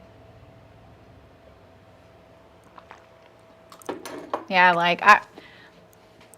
and on a coil, so when you're removing teeth on a zipper, you can only do it on the brass or metal zippers. Yeah, so yeah, Elena uses snips and pliers. And then you can do it on the big plastic teeth. But you can't do it on a coil chain. This is a coil chain.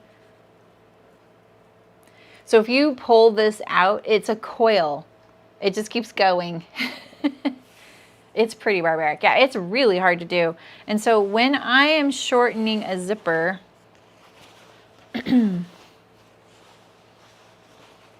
I do it before I'm attaching it, and I'll pull it at a 90-degree angle like this.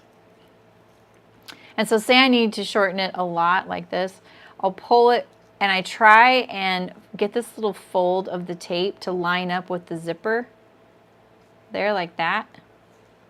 So, and that's so that I get a nice right angle, right? And so this is what the back looks like, okay? And so I've played around with folding it so that I see the fold or I don't see the fold up at the top, but this is what happens when you do that. You get a fold along the zipper here at the center front. Oops, sorry, right there. See that? So I like it doing, this is the zipper face up, and then I just pull this side down and let the tape stay on top like this. And I push it up there, and then I tack it with my machine. And just, if you're doing coil, you can just go straight through the coil. If you're doing something like metal or something like that, then just stitch in the tape, cut your zipper off, and just know that this right here, like on the coil, can be kind of sharp. So make sure you feel it, especially if it's on a kid zipper or something. And if you have to, cut a couple of extra coil off, and then make sure that that's just buried in the seam allowance, like the end of it. Don't go all the way to here. Keep it close to this, lining up to the zipper tape. So basically you cut it off here, and then you have your zipper is ready to go. Okay, Aisha. Sounds good. So, yeah, so that's how I would shorten it. I just do it from the top. It's kind of a luxury if you get a zipper that's the right length. They're 4 inches different. So my next one was a 24-inch zipper. That would have been quite a long zipper for my mom, or jacket for my mom. So I was really happy when I was like, okay, I hope they have like a 20. And I just looked at the colors available in that length. All right, and so I'm focused at the bottom here. I want to line it up to the notch. I'm gonna clip this.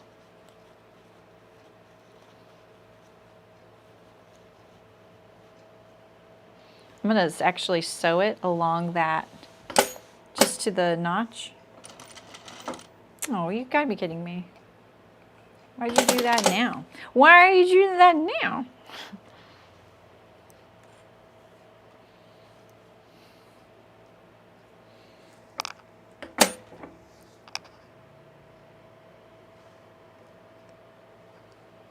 Yeah, you should. The zipper tape is really fragile. It's one of those things that it just seems indestructible, and then it gets one tiny little nick, and it's like, that's it, life's over. It just starts falling apart. You know, it's like webbing. Webbing's the same thing. It's all an illusion. They're kind of the drama queens of the sewing notion world. See you, Blair. Thanks for coming. All right, I'm gonna just sew this in right now. I could, like, putting my zipper foot on right here would be kind of nice because I'm so close to that zipper head. I'm just securing my serger tail right now. Okay, let's get rid of all these little guys here. All right, so now this is how that'll look right there. Nice and clean. Look at that, Terry. I know you'd like that. Hubba hubba. All right, and then we're gonna go up to the top here. And now because my zipper is the right length, I can just sew it on now. Just go all the way to the top. I don't have to worry a lot about where it's ending. Right now I'm just fighting with my machine staying to the left of the serger because it doesn't want to. I need a zipper foot.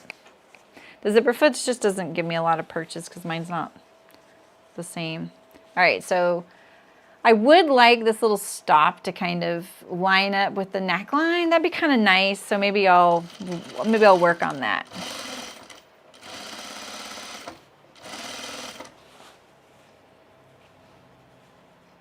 Okay. It's okay if the tape hangs out above. You can trim that off. We can secure it. No drama. There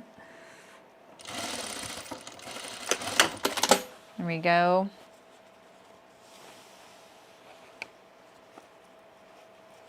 All right. Don't top stitch it yet because you just never know what's going to happen next. You know? All right. And so then same thing, but let's look at this side over here and make sure we actually are the same distance, right? Can I see my notch on this side? There it is right there. So let's see if that notch is the same length. It's a little bit shy, so like right here.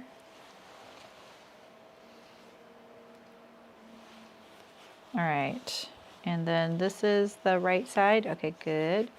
And then this is the right side, so put it right sides together. Right.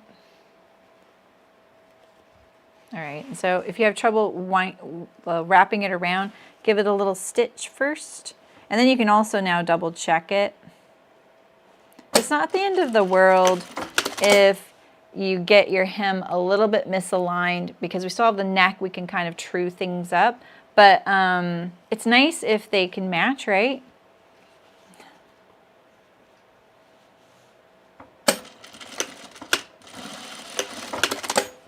And I'm just going to secure this serger tail in here.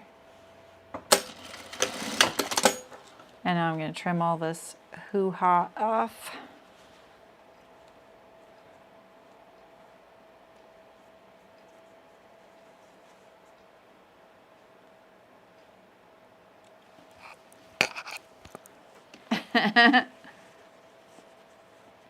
Oh, yeah, Elena. Yeah, so do you have the zipper snips then? And those work really good? Because I've seen those on WayWack. All right, so you can even test out your zipper right now. Like, why not, right? You know, it's so easy to just barrel ahead thinking, okay, I'm doing everything right. But you just never know. And so it might take a second more, but better to know now. It'll save you so much time, right? So let's just zip this up and see what we're getting right now.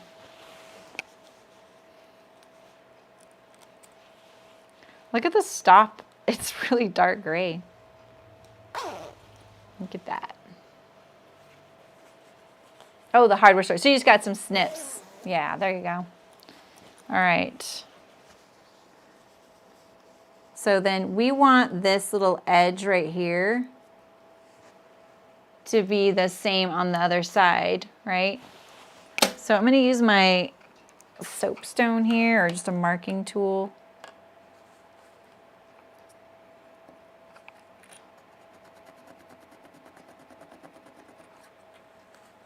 Like that.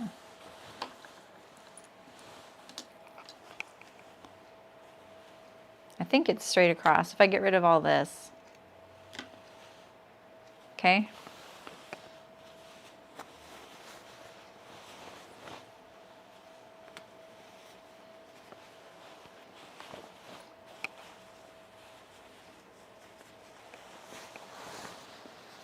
So the other thing I've learned with zipper is that it's almost better to sit, I'm pretty sure, I always figure this out every time I do it, but with the zipper tape against the feed dogs, it's a little more accurate because the zipper tape really is kind of loosey-goosey. So I'm just going to go from the top down like this so that I know, right? And then now we have to make it to the end.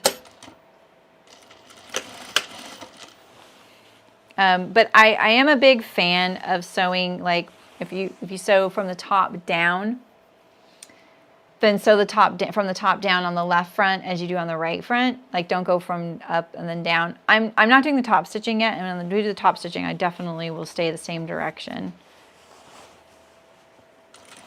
So I'm gonna have to move the zipper head right now because I can feel it in there. So I'm just doing it right sides together. I lined up that neckline edge to where I did that mark, which just matches the other front. And now we're just sewing it on. I'm barely to the left of my serging, so I'm really hoping it won't show. All right, so my jacket is actually zipped up right now, so let's just try and take a peek how it's looking right now. So this is also for an exposed zipper. Just so you know, see, the zipper is very exposed. It can be a bit harrowing. Yeah, I've cut a lot of metal things here for tack buttons and things like that and rivets, and yeah, I'm glad I wear glasses. It's looking pretty good, right? The zipper match is pretty good. All right, and then how's our pocket? Looking good. This is the worst part when you're sewing a hoodie, is getting your pocket to match. And so I always pre-sew right here like I did the pre-sew on the hem. Just pre-sew it there, and then that way you don't have to worry about it. Okay, so now we're just gonna top stitch. And I'm just gonna go from the top down. And so like I'm saying, it's an exposed zipper, meaning I'm not doing this. Right? We could. It's totally doable. I didn't give myself seam allowance on this jacket to do that. I think that would look really nice on this jacket. So maybe next time, that's another note I would make myself, is let's make it so that it is covered. But this isn't going to be. Nancy, yep, exactly. You really should. All right, so now I'm just going to pull it and top stitch it. So maybe actually I'll do a slightly bigger seam allowance. I think that would look nice. I don't want that much zipper tape showing, so let's just do the seam one more time with my zipper foot. We've come this far, right? Oh, that's not my zipper foot.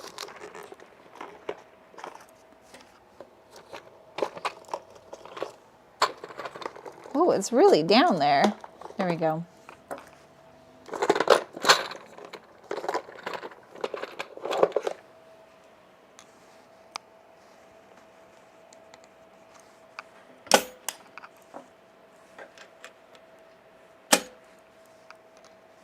All right. I don't like sewing with my zipper foot, but I think this is since we already have it sewn, it'll be fine. I'm very protective of my little soapstone marking utensil. I don't want it to break. Okay, so let's put this. Yeah, safety glass. That's so smart. Yeah, that's good, Helena. Just put them there. Yeah, I've had them hit me and they're really painful. All right, so I'm just gonna go as close as I can. Again, I'm pulling like this. Just kind of managing it, pushing it up against the coil so I have a nice even spacing between the zipper and the seam line. We've already done all the guesswork, so this is pretty easy except for this head here. Let's get that out of the way. Pull my hem up a little bit. There we go. I often will sew with black zippers, and my project isn't black, and I highly recommend changing your thread to match the black thread or black zipper tape. That being said, removing stitches on black zipper tape has got to be one of the worst seam ripping jobs ever. It's really hard to see, and then if you nick the zipper tape, it practically cries, you know, because it's such a drama queen. The mallet, yeah. I remember when Rayanne and I, you know, we used to order from this company. We didn't really like them, but they would have this, like, if your order's over this amount, you can get these free things. And they weren't ever usually things we cared about, so we didn't cash in. But once they had a rubber mallet, we were like, oh, good night, Alex, sleep well. We got the rubber mallet, and I still have it to this day. Also the step stool toolbox, still have that. And then she got a tape measure once for the booth, and she got it in it was like in football brands. So she got a football team. It's pretty funny. All right, I'm gonna switch back now because top stitching with this thing is like trying to, you know, draw a straight line with a snake.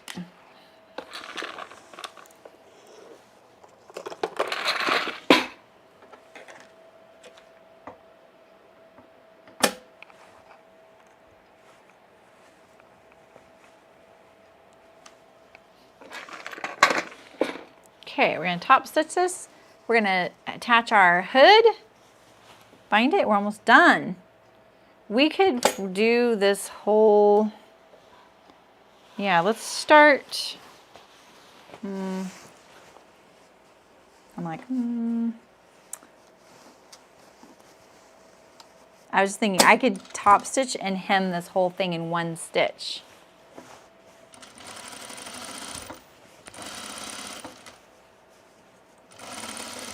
This is actually pretty good. Like, it's kind of a narrow stitch though. I don't want this to be flapping around.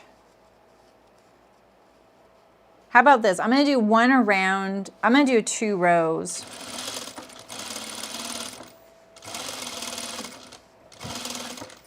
I was gonna do 2 rows for the hem anyway. At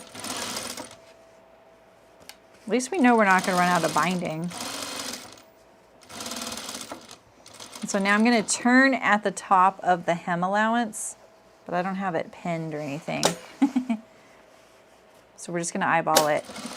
We're living dangerously now because we wanna be done.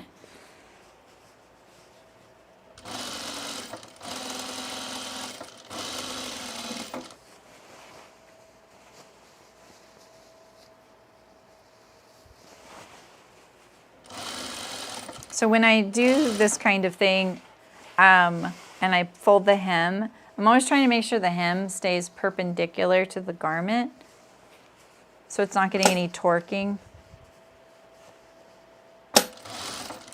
And you can kind of get it back on track at every side seam or, you know, the center back.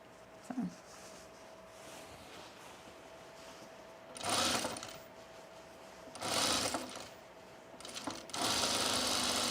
The serging was kind of tight on this. All right, we're getting to the front.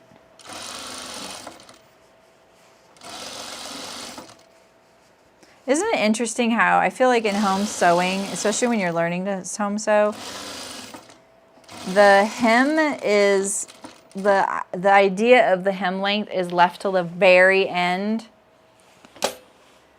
Because I often hem things when I'm sewing, you see that all the time, and I don't check it, and it's because I've already figured it out. I think we should do that more, you know, like check your hem. So I don't like that I went down the right front and I'm going up the left front. So I don't really want to take this out, but it may, it's pretty narrow though.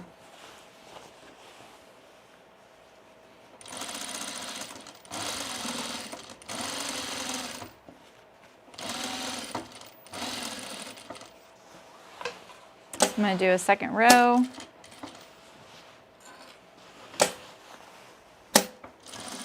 I'm just doing a continuous thing. Maybe I shouldn't do it this way.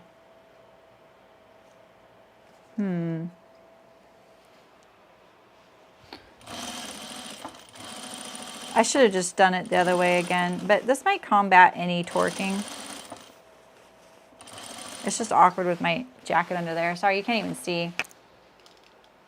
Yeah, I think like figuring out your hem while you're in the process of cutting and fitting, then you can just not worry about it, you know? All right, so what do I do here?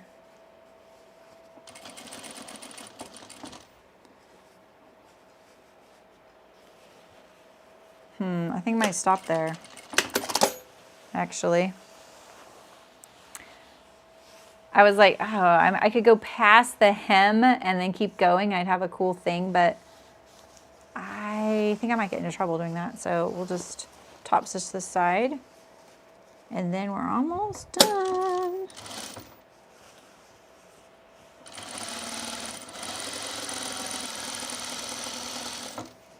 This is looking really good though.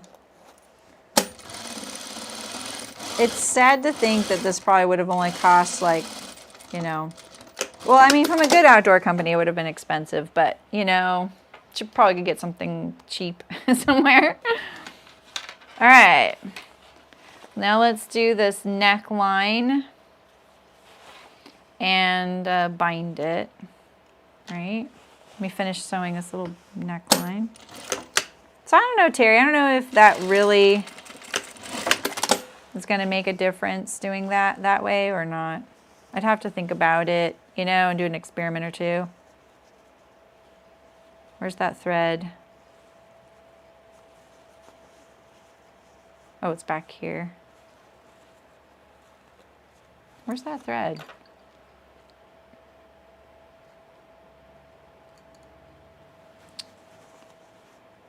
Was that it?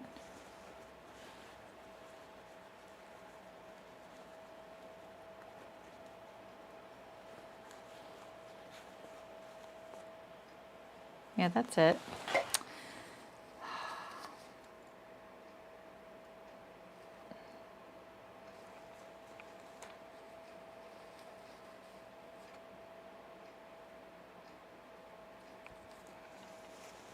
There we go. I'm going to put my stitch length a little narrower.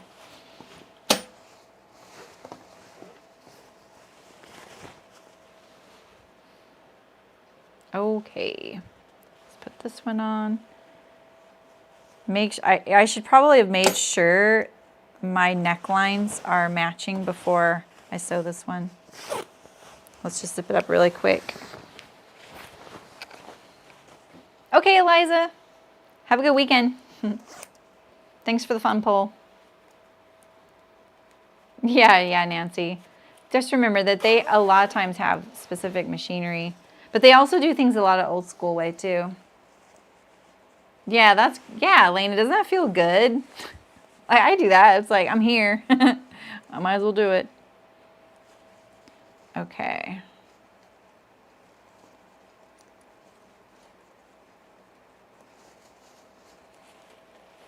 Yeah, Terry, I feel like I could have done a...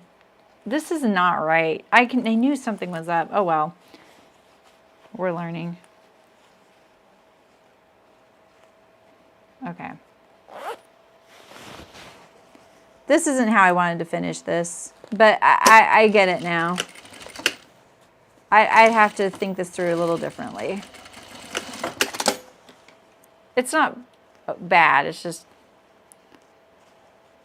I'm doing this in such a lightweight type of finish that having this right here, this juncture here, that's kind of like, this is not okay. I should have pulled the tape to the inside. I should have pulled the tape to the inside.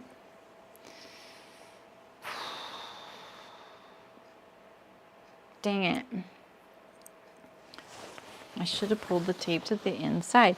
I've learned this lesson before because I'm like, oh, I finally have a zipper that matches. I don't have to do that. You kind of do.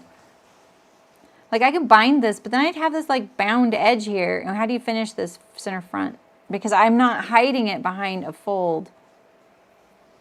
It's looking so good though too. But look at that. Binding that's not enough.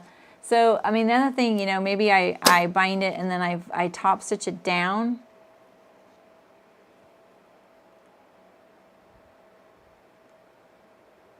Huh. I'd have to take out all this top stitching to fix it, and I don't want to. No. The other way I was going to do it this would have led the same path. You didn't do anything wrong. I need to fold the zipper into the seam like I was showing you how you shorten it. Even though you're not shortening it, it's really good to put the tape in there when you're at a center front juncture like this. The only time you're going to let this go into the next seam is when it's a circular finish, like it's not as, it's not, how do I put that?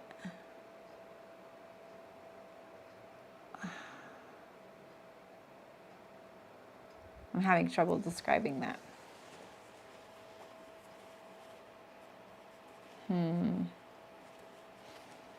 Well, we could still fold it back like this, maybe.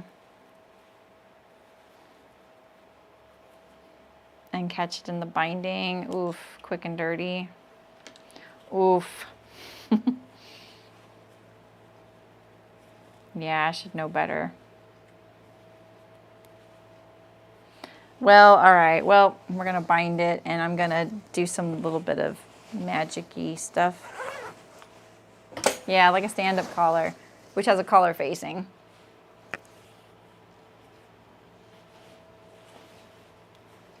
I think that you're going to want this to get top stitched down if you're going to top stitch it. Oh, I might be getting myself into kind of a pickle right now. If I do that, and it's like that.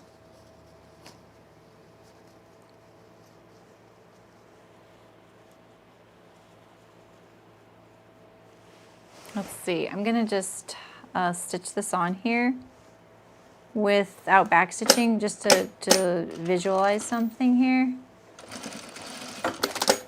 All right, and if this was sewn like this, I lined my Kelly anorak.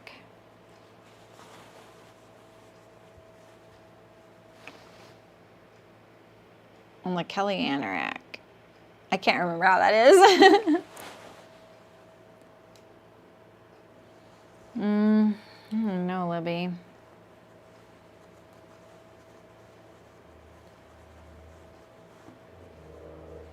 If I fold this over like this and then sew it like this.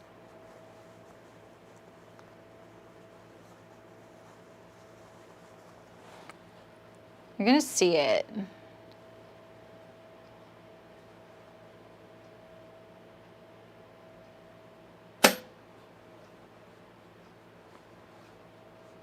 This is what I'm doing right now. I'm trying to figure out a way that makes it so I can do this, finish this quick. Oh, hi, Aisha. I'm trying to get away from doing the real work. The real work would be to remove some stitches and then pull the zipper in there. So here's my lesson. Don't top stitch till you're done.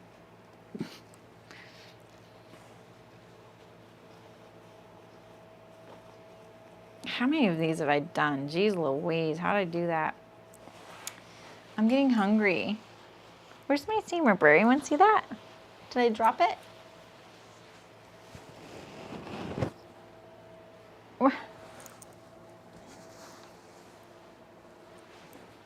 Oh my gosh, it's right here. I'm just gonna take this binding off here.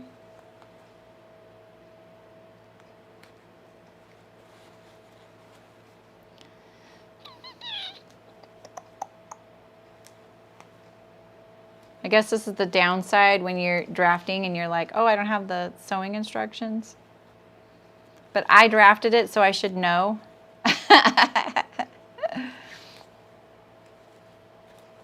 Like, what were they thinking? What was I thinking? I wasn't. I didn't figure that out because you don't usually have to do anything pattern drafting wise. It needs to go in there. Oh, it's so annoying that I did that. Oy, oy, oy.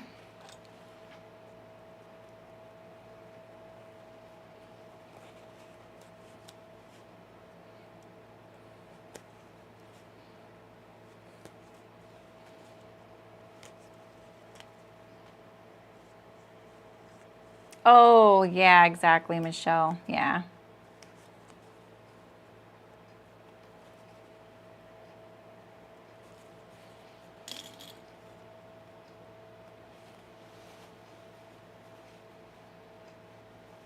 Yeah. Yeah, this is just how it is. This is how it is. Okay, so this is what I'm going to do. I'm actually going to take out my top stitching right here. But I'm going to do it in a way that'll be, it'll be invisible. I won't have a back stitch. But means I have to take it out from the top like this and leave a long tail. So I can have something to tie. So we're going to do this. No one will know this ever happened. Here you go. This is a good tip. It's a little bit of work. All right, try to keep these threads nice. You have to go a little further than you think. Oh, I just cut it, didn't I? Oh yeah, I did. That's okay. It'll be okay. All right, and so let's take out this one here. Let's just hope everyone in the Zoom that has things to be fixed, they're easy. And I'm like, okay, I know how to do that. Oh, I cut that one too. The thread gets kind of fragile, so that's kind of to be expected. That's okay. We have a nice long tail.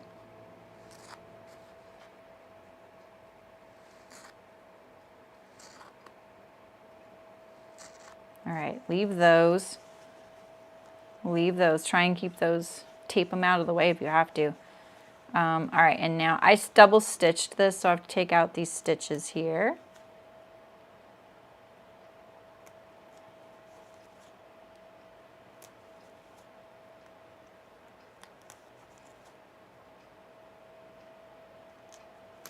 Of course, I double stitched it. I double top stitched it and I double stitched it.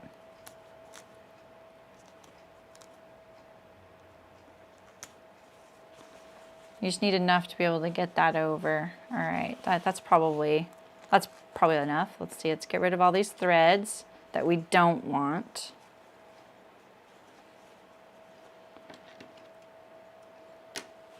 Let's keep it clean.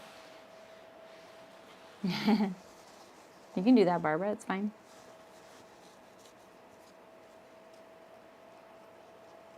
As long as we get everybody taken care of.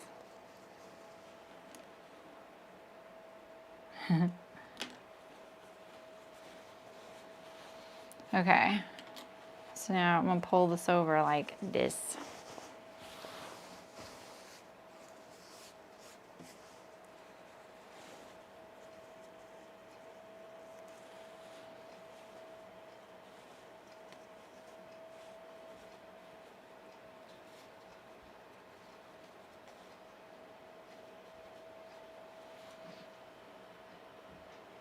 I think that'll be a work. Let's see. Let's see here.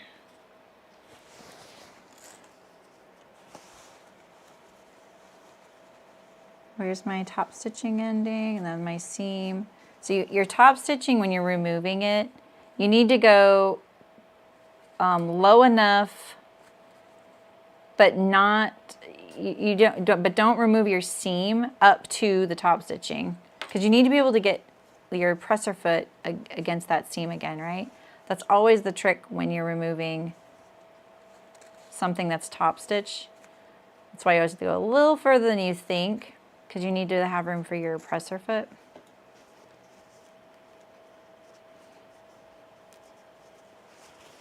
And I used a zipper foot to attach this, so I may have to get that out. Let's see if I can sew it right there with keeping my foot on the coil. All right, I'm gonna pull. My press foot's doing a lot of work for me right now. I'm gonna pull it over, just like the shortening thing. And I'm gonna use my awl to hold it there because I didn't pre-sew it. Like that. And so then now when I go to sew this binding, can I bind that and then it, you have to do it when it's out. This isn't going the way I want. Ugh. Oh yeah, how's your ankle, Barbara? Gosh. Yeah.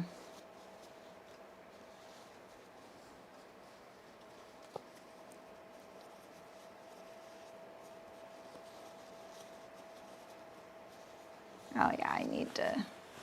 Oh, you guys, I'm losing my steam.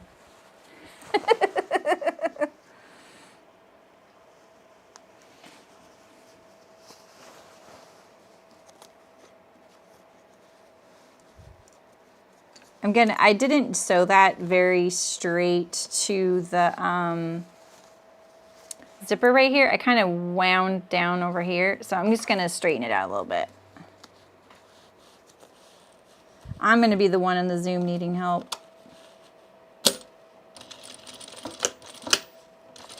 I really didn't set myself up properly for this one. All right, now that is more straight. And then I can put the top stitching. Okay, so when I have that on and it's bound, I think you just see the binding. I think that's what's gonna happen. I think that's what's gonna happen.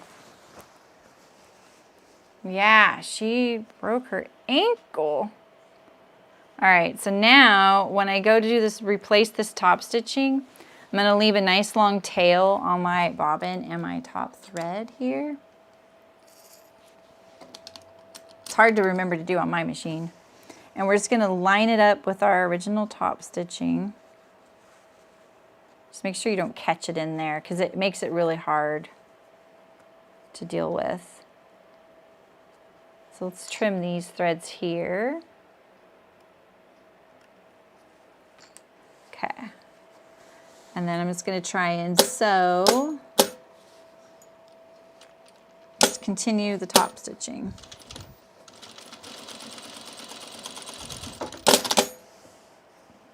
And then this one too.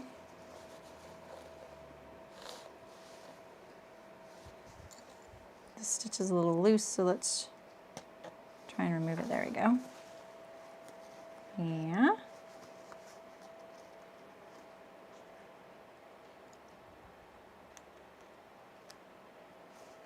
You just really don't want to sew over these threads that are under here, because then you can't hand tie them later. So just be careful. This one's doing something funny here. I can't figure it out. So here's my two, this and this. What is this?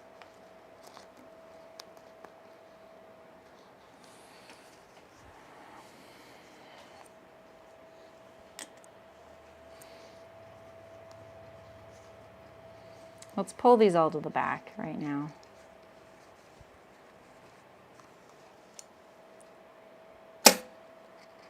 Okay. You too, okay. And then you. I give it a little tug. It pulls the top thread to a little loop, and then I grab it. And so now the original top stitching threads are pulled to the back. And now this one here is this one here, okay. The ones I just sewed, they created, it looks like they created a stitch. There we go. There we go, okay. They created a stitch before I started sewing. All right, so this one here is this one here. This one here. A little tedious. No, I don't want that one. This one? Sorry, guys. Nope, not that one. What's this one here? Where's this one?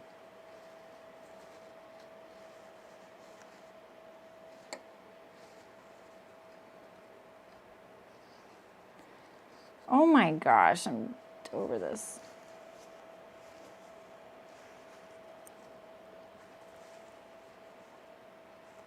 It's one of these three, but none of these are pulling it.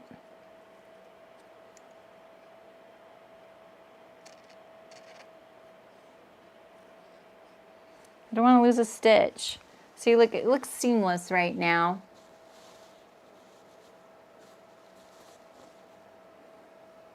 Hi, Florentine. How's it going? You're catching me at a little bit of a tedious point. I'm almost done, but I, of course, wanted to change something, and now, you know, it's not that one. It's one of these two. There it is. That's it. Okay.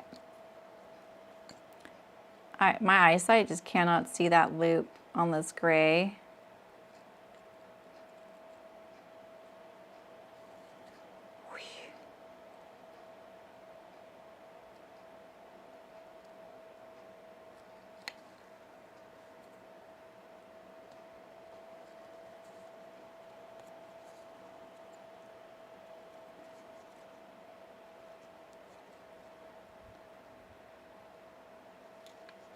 Oh, got it. All right, see now it's nice and continuous on the outside. And so what I'll do is I'll knot these and then thread them in through the seam allowance. All right, let's do this last one here. Make sure you have a tail. Stab it through the needle, yeah. That's what I should have done. I was getting frustrated, huh?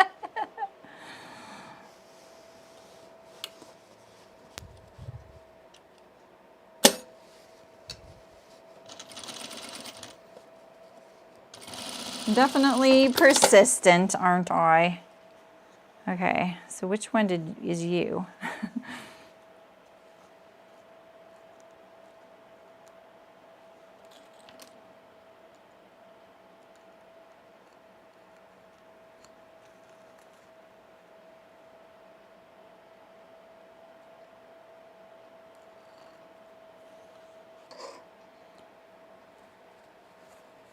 Okay.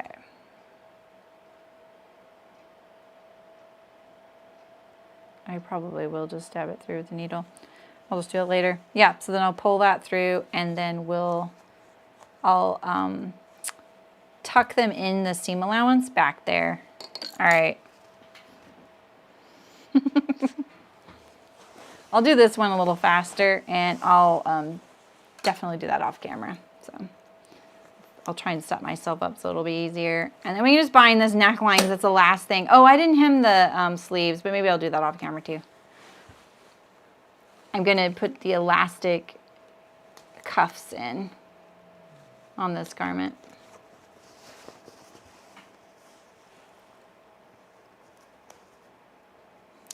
Aren't I glad I didn't backstitch? See, I know it bugs people that I don't backstitch, but you don't have to unless it's in the right, you know, like you need it in certain spots. And then it saves you so much work if you're doing stuff like this, removing seams.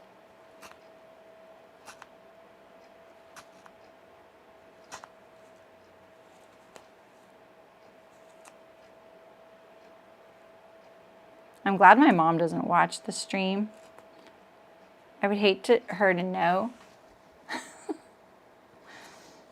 Because I like this kind of work. I love doing these little projects. She was like, I know what I need. I was like, really? Tell me.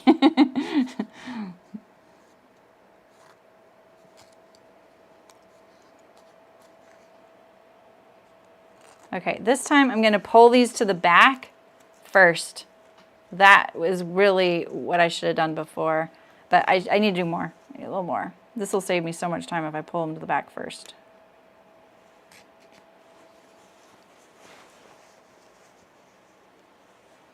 Yeah, it's kind of funny, huh, Anna? Yeah, they really break you of it as a production sewer. It's also really time consuming. And it's just unnecessary, really. It's necessary in the right spots. Okay. Let's pull that little loop, pull this little loop. All right, these are secured. And you know what? We'll do this. We'll take a little piece of tape and we'll secure those. There we go. Out of the way. All right, and now let me just remove a little bit of stitches here. We'll bend back. I know that a lot of hoodies, they either have a raw overlocked edge at the neckline. You know, even nice hoodies. It's just a raw it's not raw, but I mean, it's just like exposed serge at the neckline. And other times it's bound. And it does show at the center front. But there's a machine that puts it on, so it does look a little cleaner than what I'm doing. And I would have set this up a little differently had I thought it through. So it's hard to remember, yeah, Suzanne. I sometimes do it instinctually too. Yeah, oh, me too, Terry. I hardly ever use that. I use it when I'm production sewing. Night, Sue. Thanks for stopping by. Okay, so now we're gonna pull this.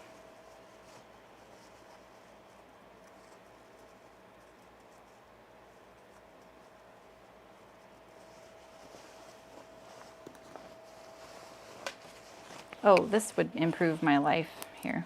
There we go. I want to look at this side here.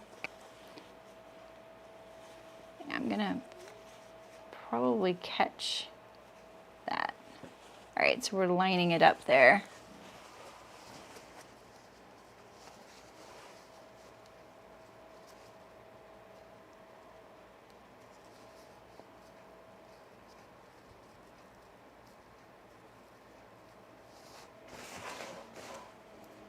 All right, I'm just gonna do it as I'm sewing.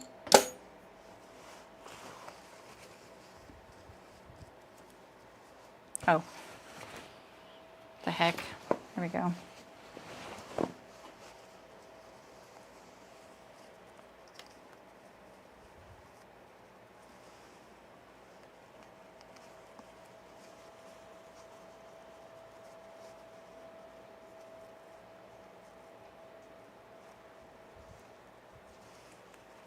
I really wanted to be done by 3.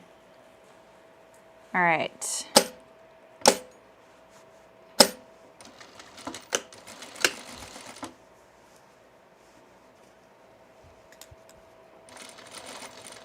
I'm just trying to sew this. I sewed it with a zipper foot. I'm trying not to right now.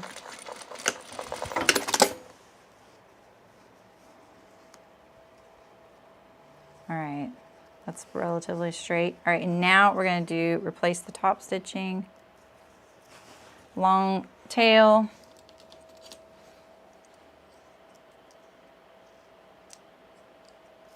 Oh, that's funny, Diane. It's the opposite.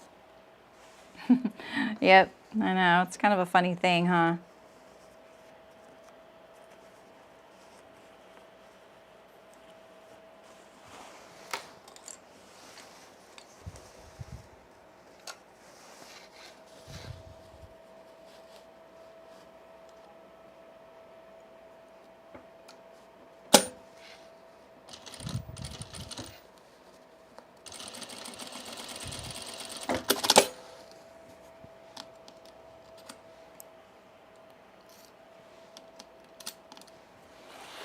pull this one to the back now. Pull as you go. It's so much easier to keep track of them. And now, last one. And then we can bind our neck.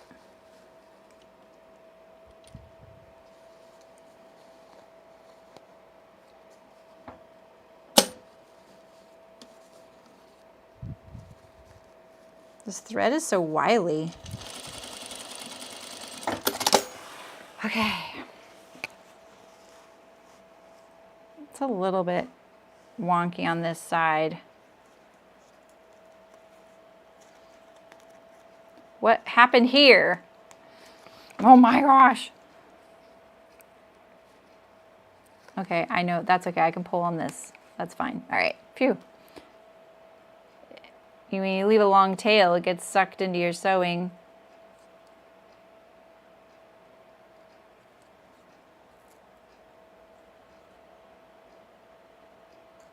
All right. All right. Like it never happened? Except for the scars. They go like this, Suzanne. Let me see if I can do it here. They start like this, pick it up, pull it back to the beginning, and keep going, and then do it again. I see people talking about that, and like that's a very antiquated way, but it's actually very common. A lot of industrials don't have a back stitch, especially in like factories that are older. Yeah. All right, well, we had to have a few mistakes. Yeah, exactly. Just restart it. You just pull it back. So you sew, lift it up, pull it all the way to the back to the beginning, and sew again. Yeah, that's all. I've seen people turn their work around, but that's on really tiny things. So on a garment, you really don't that's just too cumbersome. All right, so we're going to bind the neck. I'm not sure that, we're going to get the finish I'm wanting, but I didn't want to do a facing, and I don't really want it to just be overlocked either. So let's see, I'm going to finish. The seam is probably going to push up. So maybe what I'll do is finish going like so. Yeah, I think I'm going to start on the top side of the neck, on the hood side. Let's get all these threads. I don't have my labels in yet either, and that's partly why is the fact that the binding, I might just tack them in. Yeah, right, Suzanne. Yeah, it's not bad. My first industrial didn't have a back stitch, and it was no big deal. You get used to it. It's it's not ideal, but it's it's fine.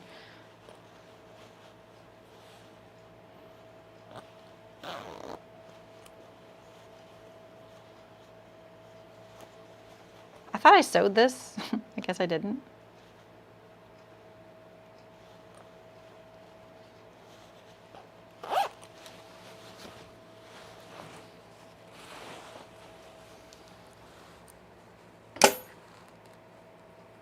Don't you guys remember me sewing this? I thought I did. Phew. I also thought I pulled this one to the back, but I guess not. All right, so let's start on the neck, the hood side of the neck. And I don't really have an edge to turn it, to wrap around like this. I think that would be way too exposed. So I'm just gonna leave a little tail and deal with it in a second once I decide what I'm gonna do there.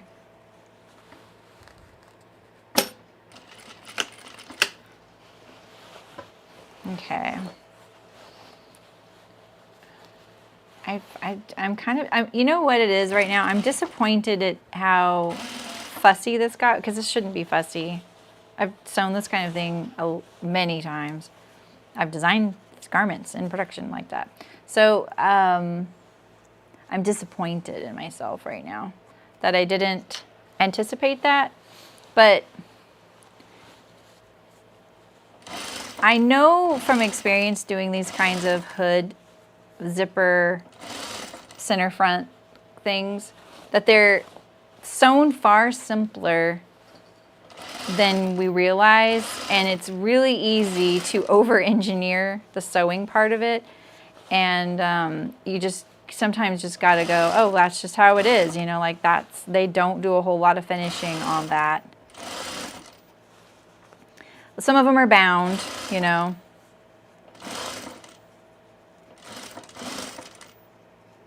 At the center, like along the zipper.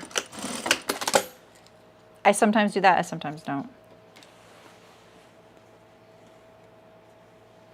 Oh yeah, Terry has a lot of vintage machines. All right.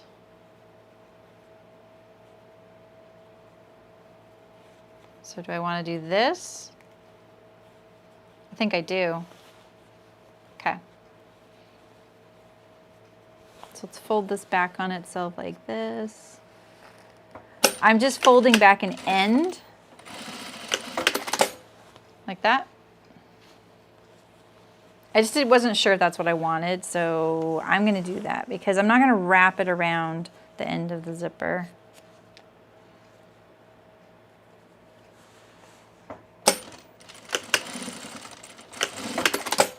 All right. And now we'll just bind it. So, you know, I'm expecting this fully to stick straight up. We could clip the neck. I mean, I think that might be a good idea. Let's just clip it a little bit, this curve. I'm going to clip this fullness here.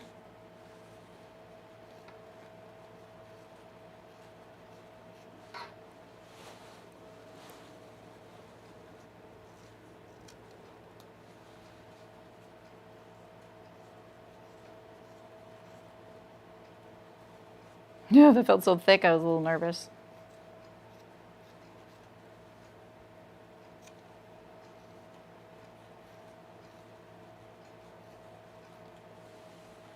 '66 red eye. Sounds like a plane.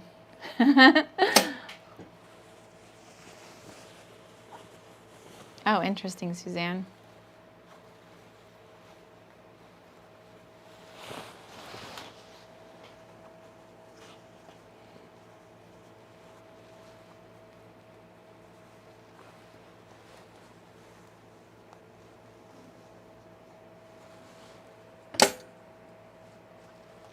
All right, so if that's what it ends up, are we liking that? That's not too bad.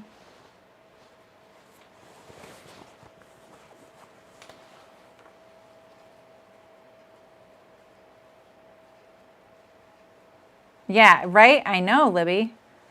I know, and that's the thing is like, you really can spend a lot of time agonizing over this, and I've learned that it really is an awkward finish. And the industry has decided that that is acceptable.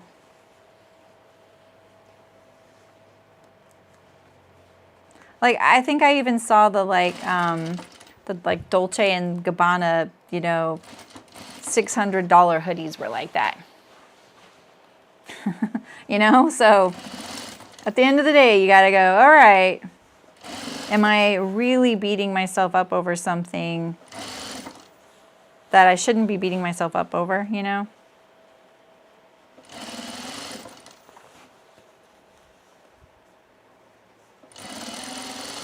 It's when you look over at the other designer in the design room and they give you a look and they're like, come on, let's go shopping. And that means something totally different. What that means is you're going to the store to look at how things are sewn to make yourself feel better. Come on, let's go shopping. We'll go get a treat. we'll go to whatever store is going to have the garment you're looking for, and then you go look at it, and then you're like, oh, okay.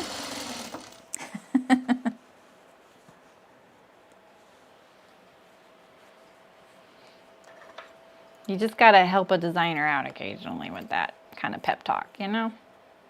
Ooh, I didn't want to catch that zipper tape in there, and I did. I was just trying to get it, like the bulk out of there.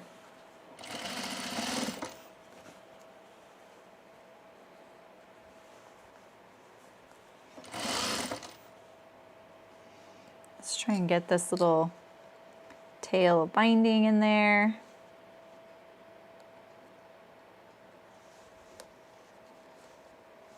It wasn't Dolce & Gabbana, it was Balenciaga, sorry.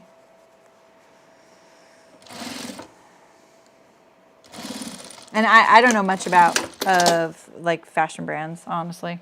I'm not up on that, I just know that because I was like, they came out with a $600 hoodie. All right.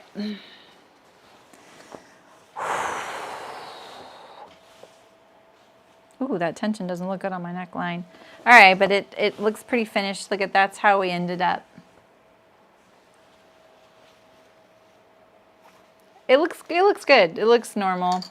I mean, you know, it looks like, oh, you wouldn't think about it. And then we'll pull these back. We'll hand tie this and then sink them in. You won't see it. I have this one on the top here that I couldn't find. All right. It's looking cute though. Looking like a cute little cool sunblock jacket. I hope it fits her good. I'm a little worried about the armhole sleeve. All right, so the only thing I have left is the sleeve hem with the elastic. And if you need like instruction on this, I have the peppermint Paddington top and the Piper boho tunic. You can reference because I think I got it in the stream here because I have a stream in an hour. I have a stream in 15 minutes. I need to go get a snack. Sorry. I don't eat on camera except sometimes in Zooms. But today's Zoom, I'm actually trying to help people, so I don't want to be eating there. This looks really cute though. I'm happy with that. Let's see how the zipper lines up. When it's zipped, let's do the true test. Oof, I don't know about that, but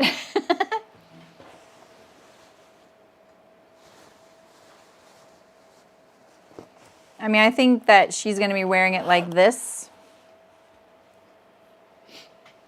Yeah, go eat and stretch, exactly. Thanks for coming, you guys. Why, it's still so zoomed in.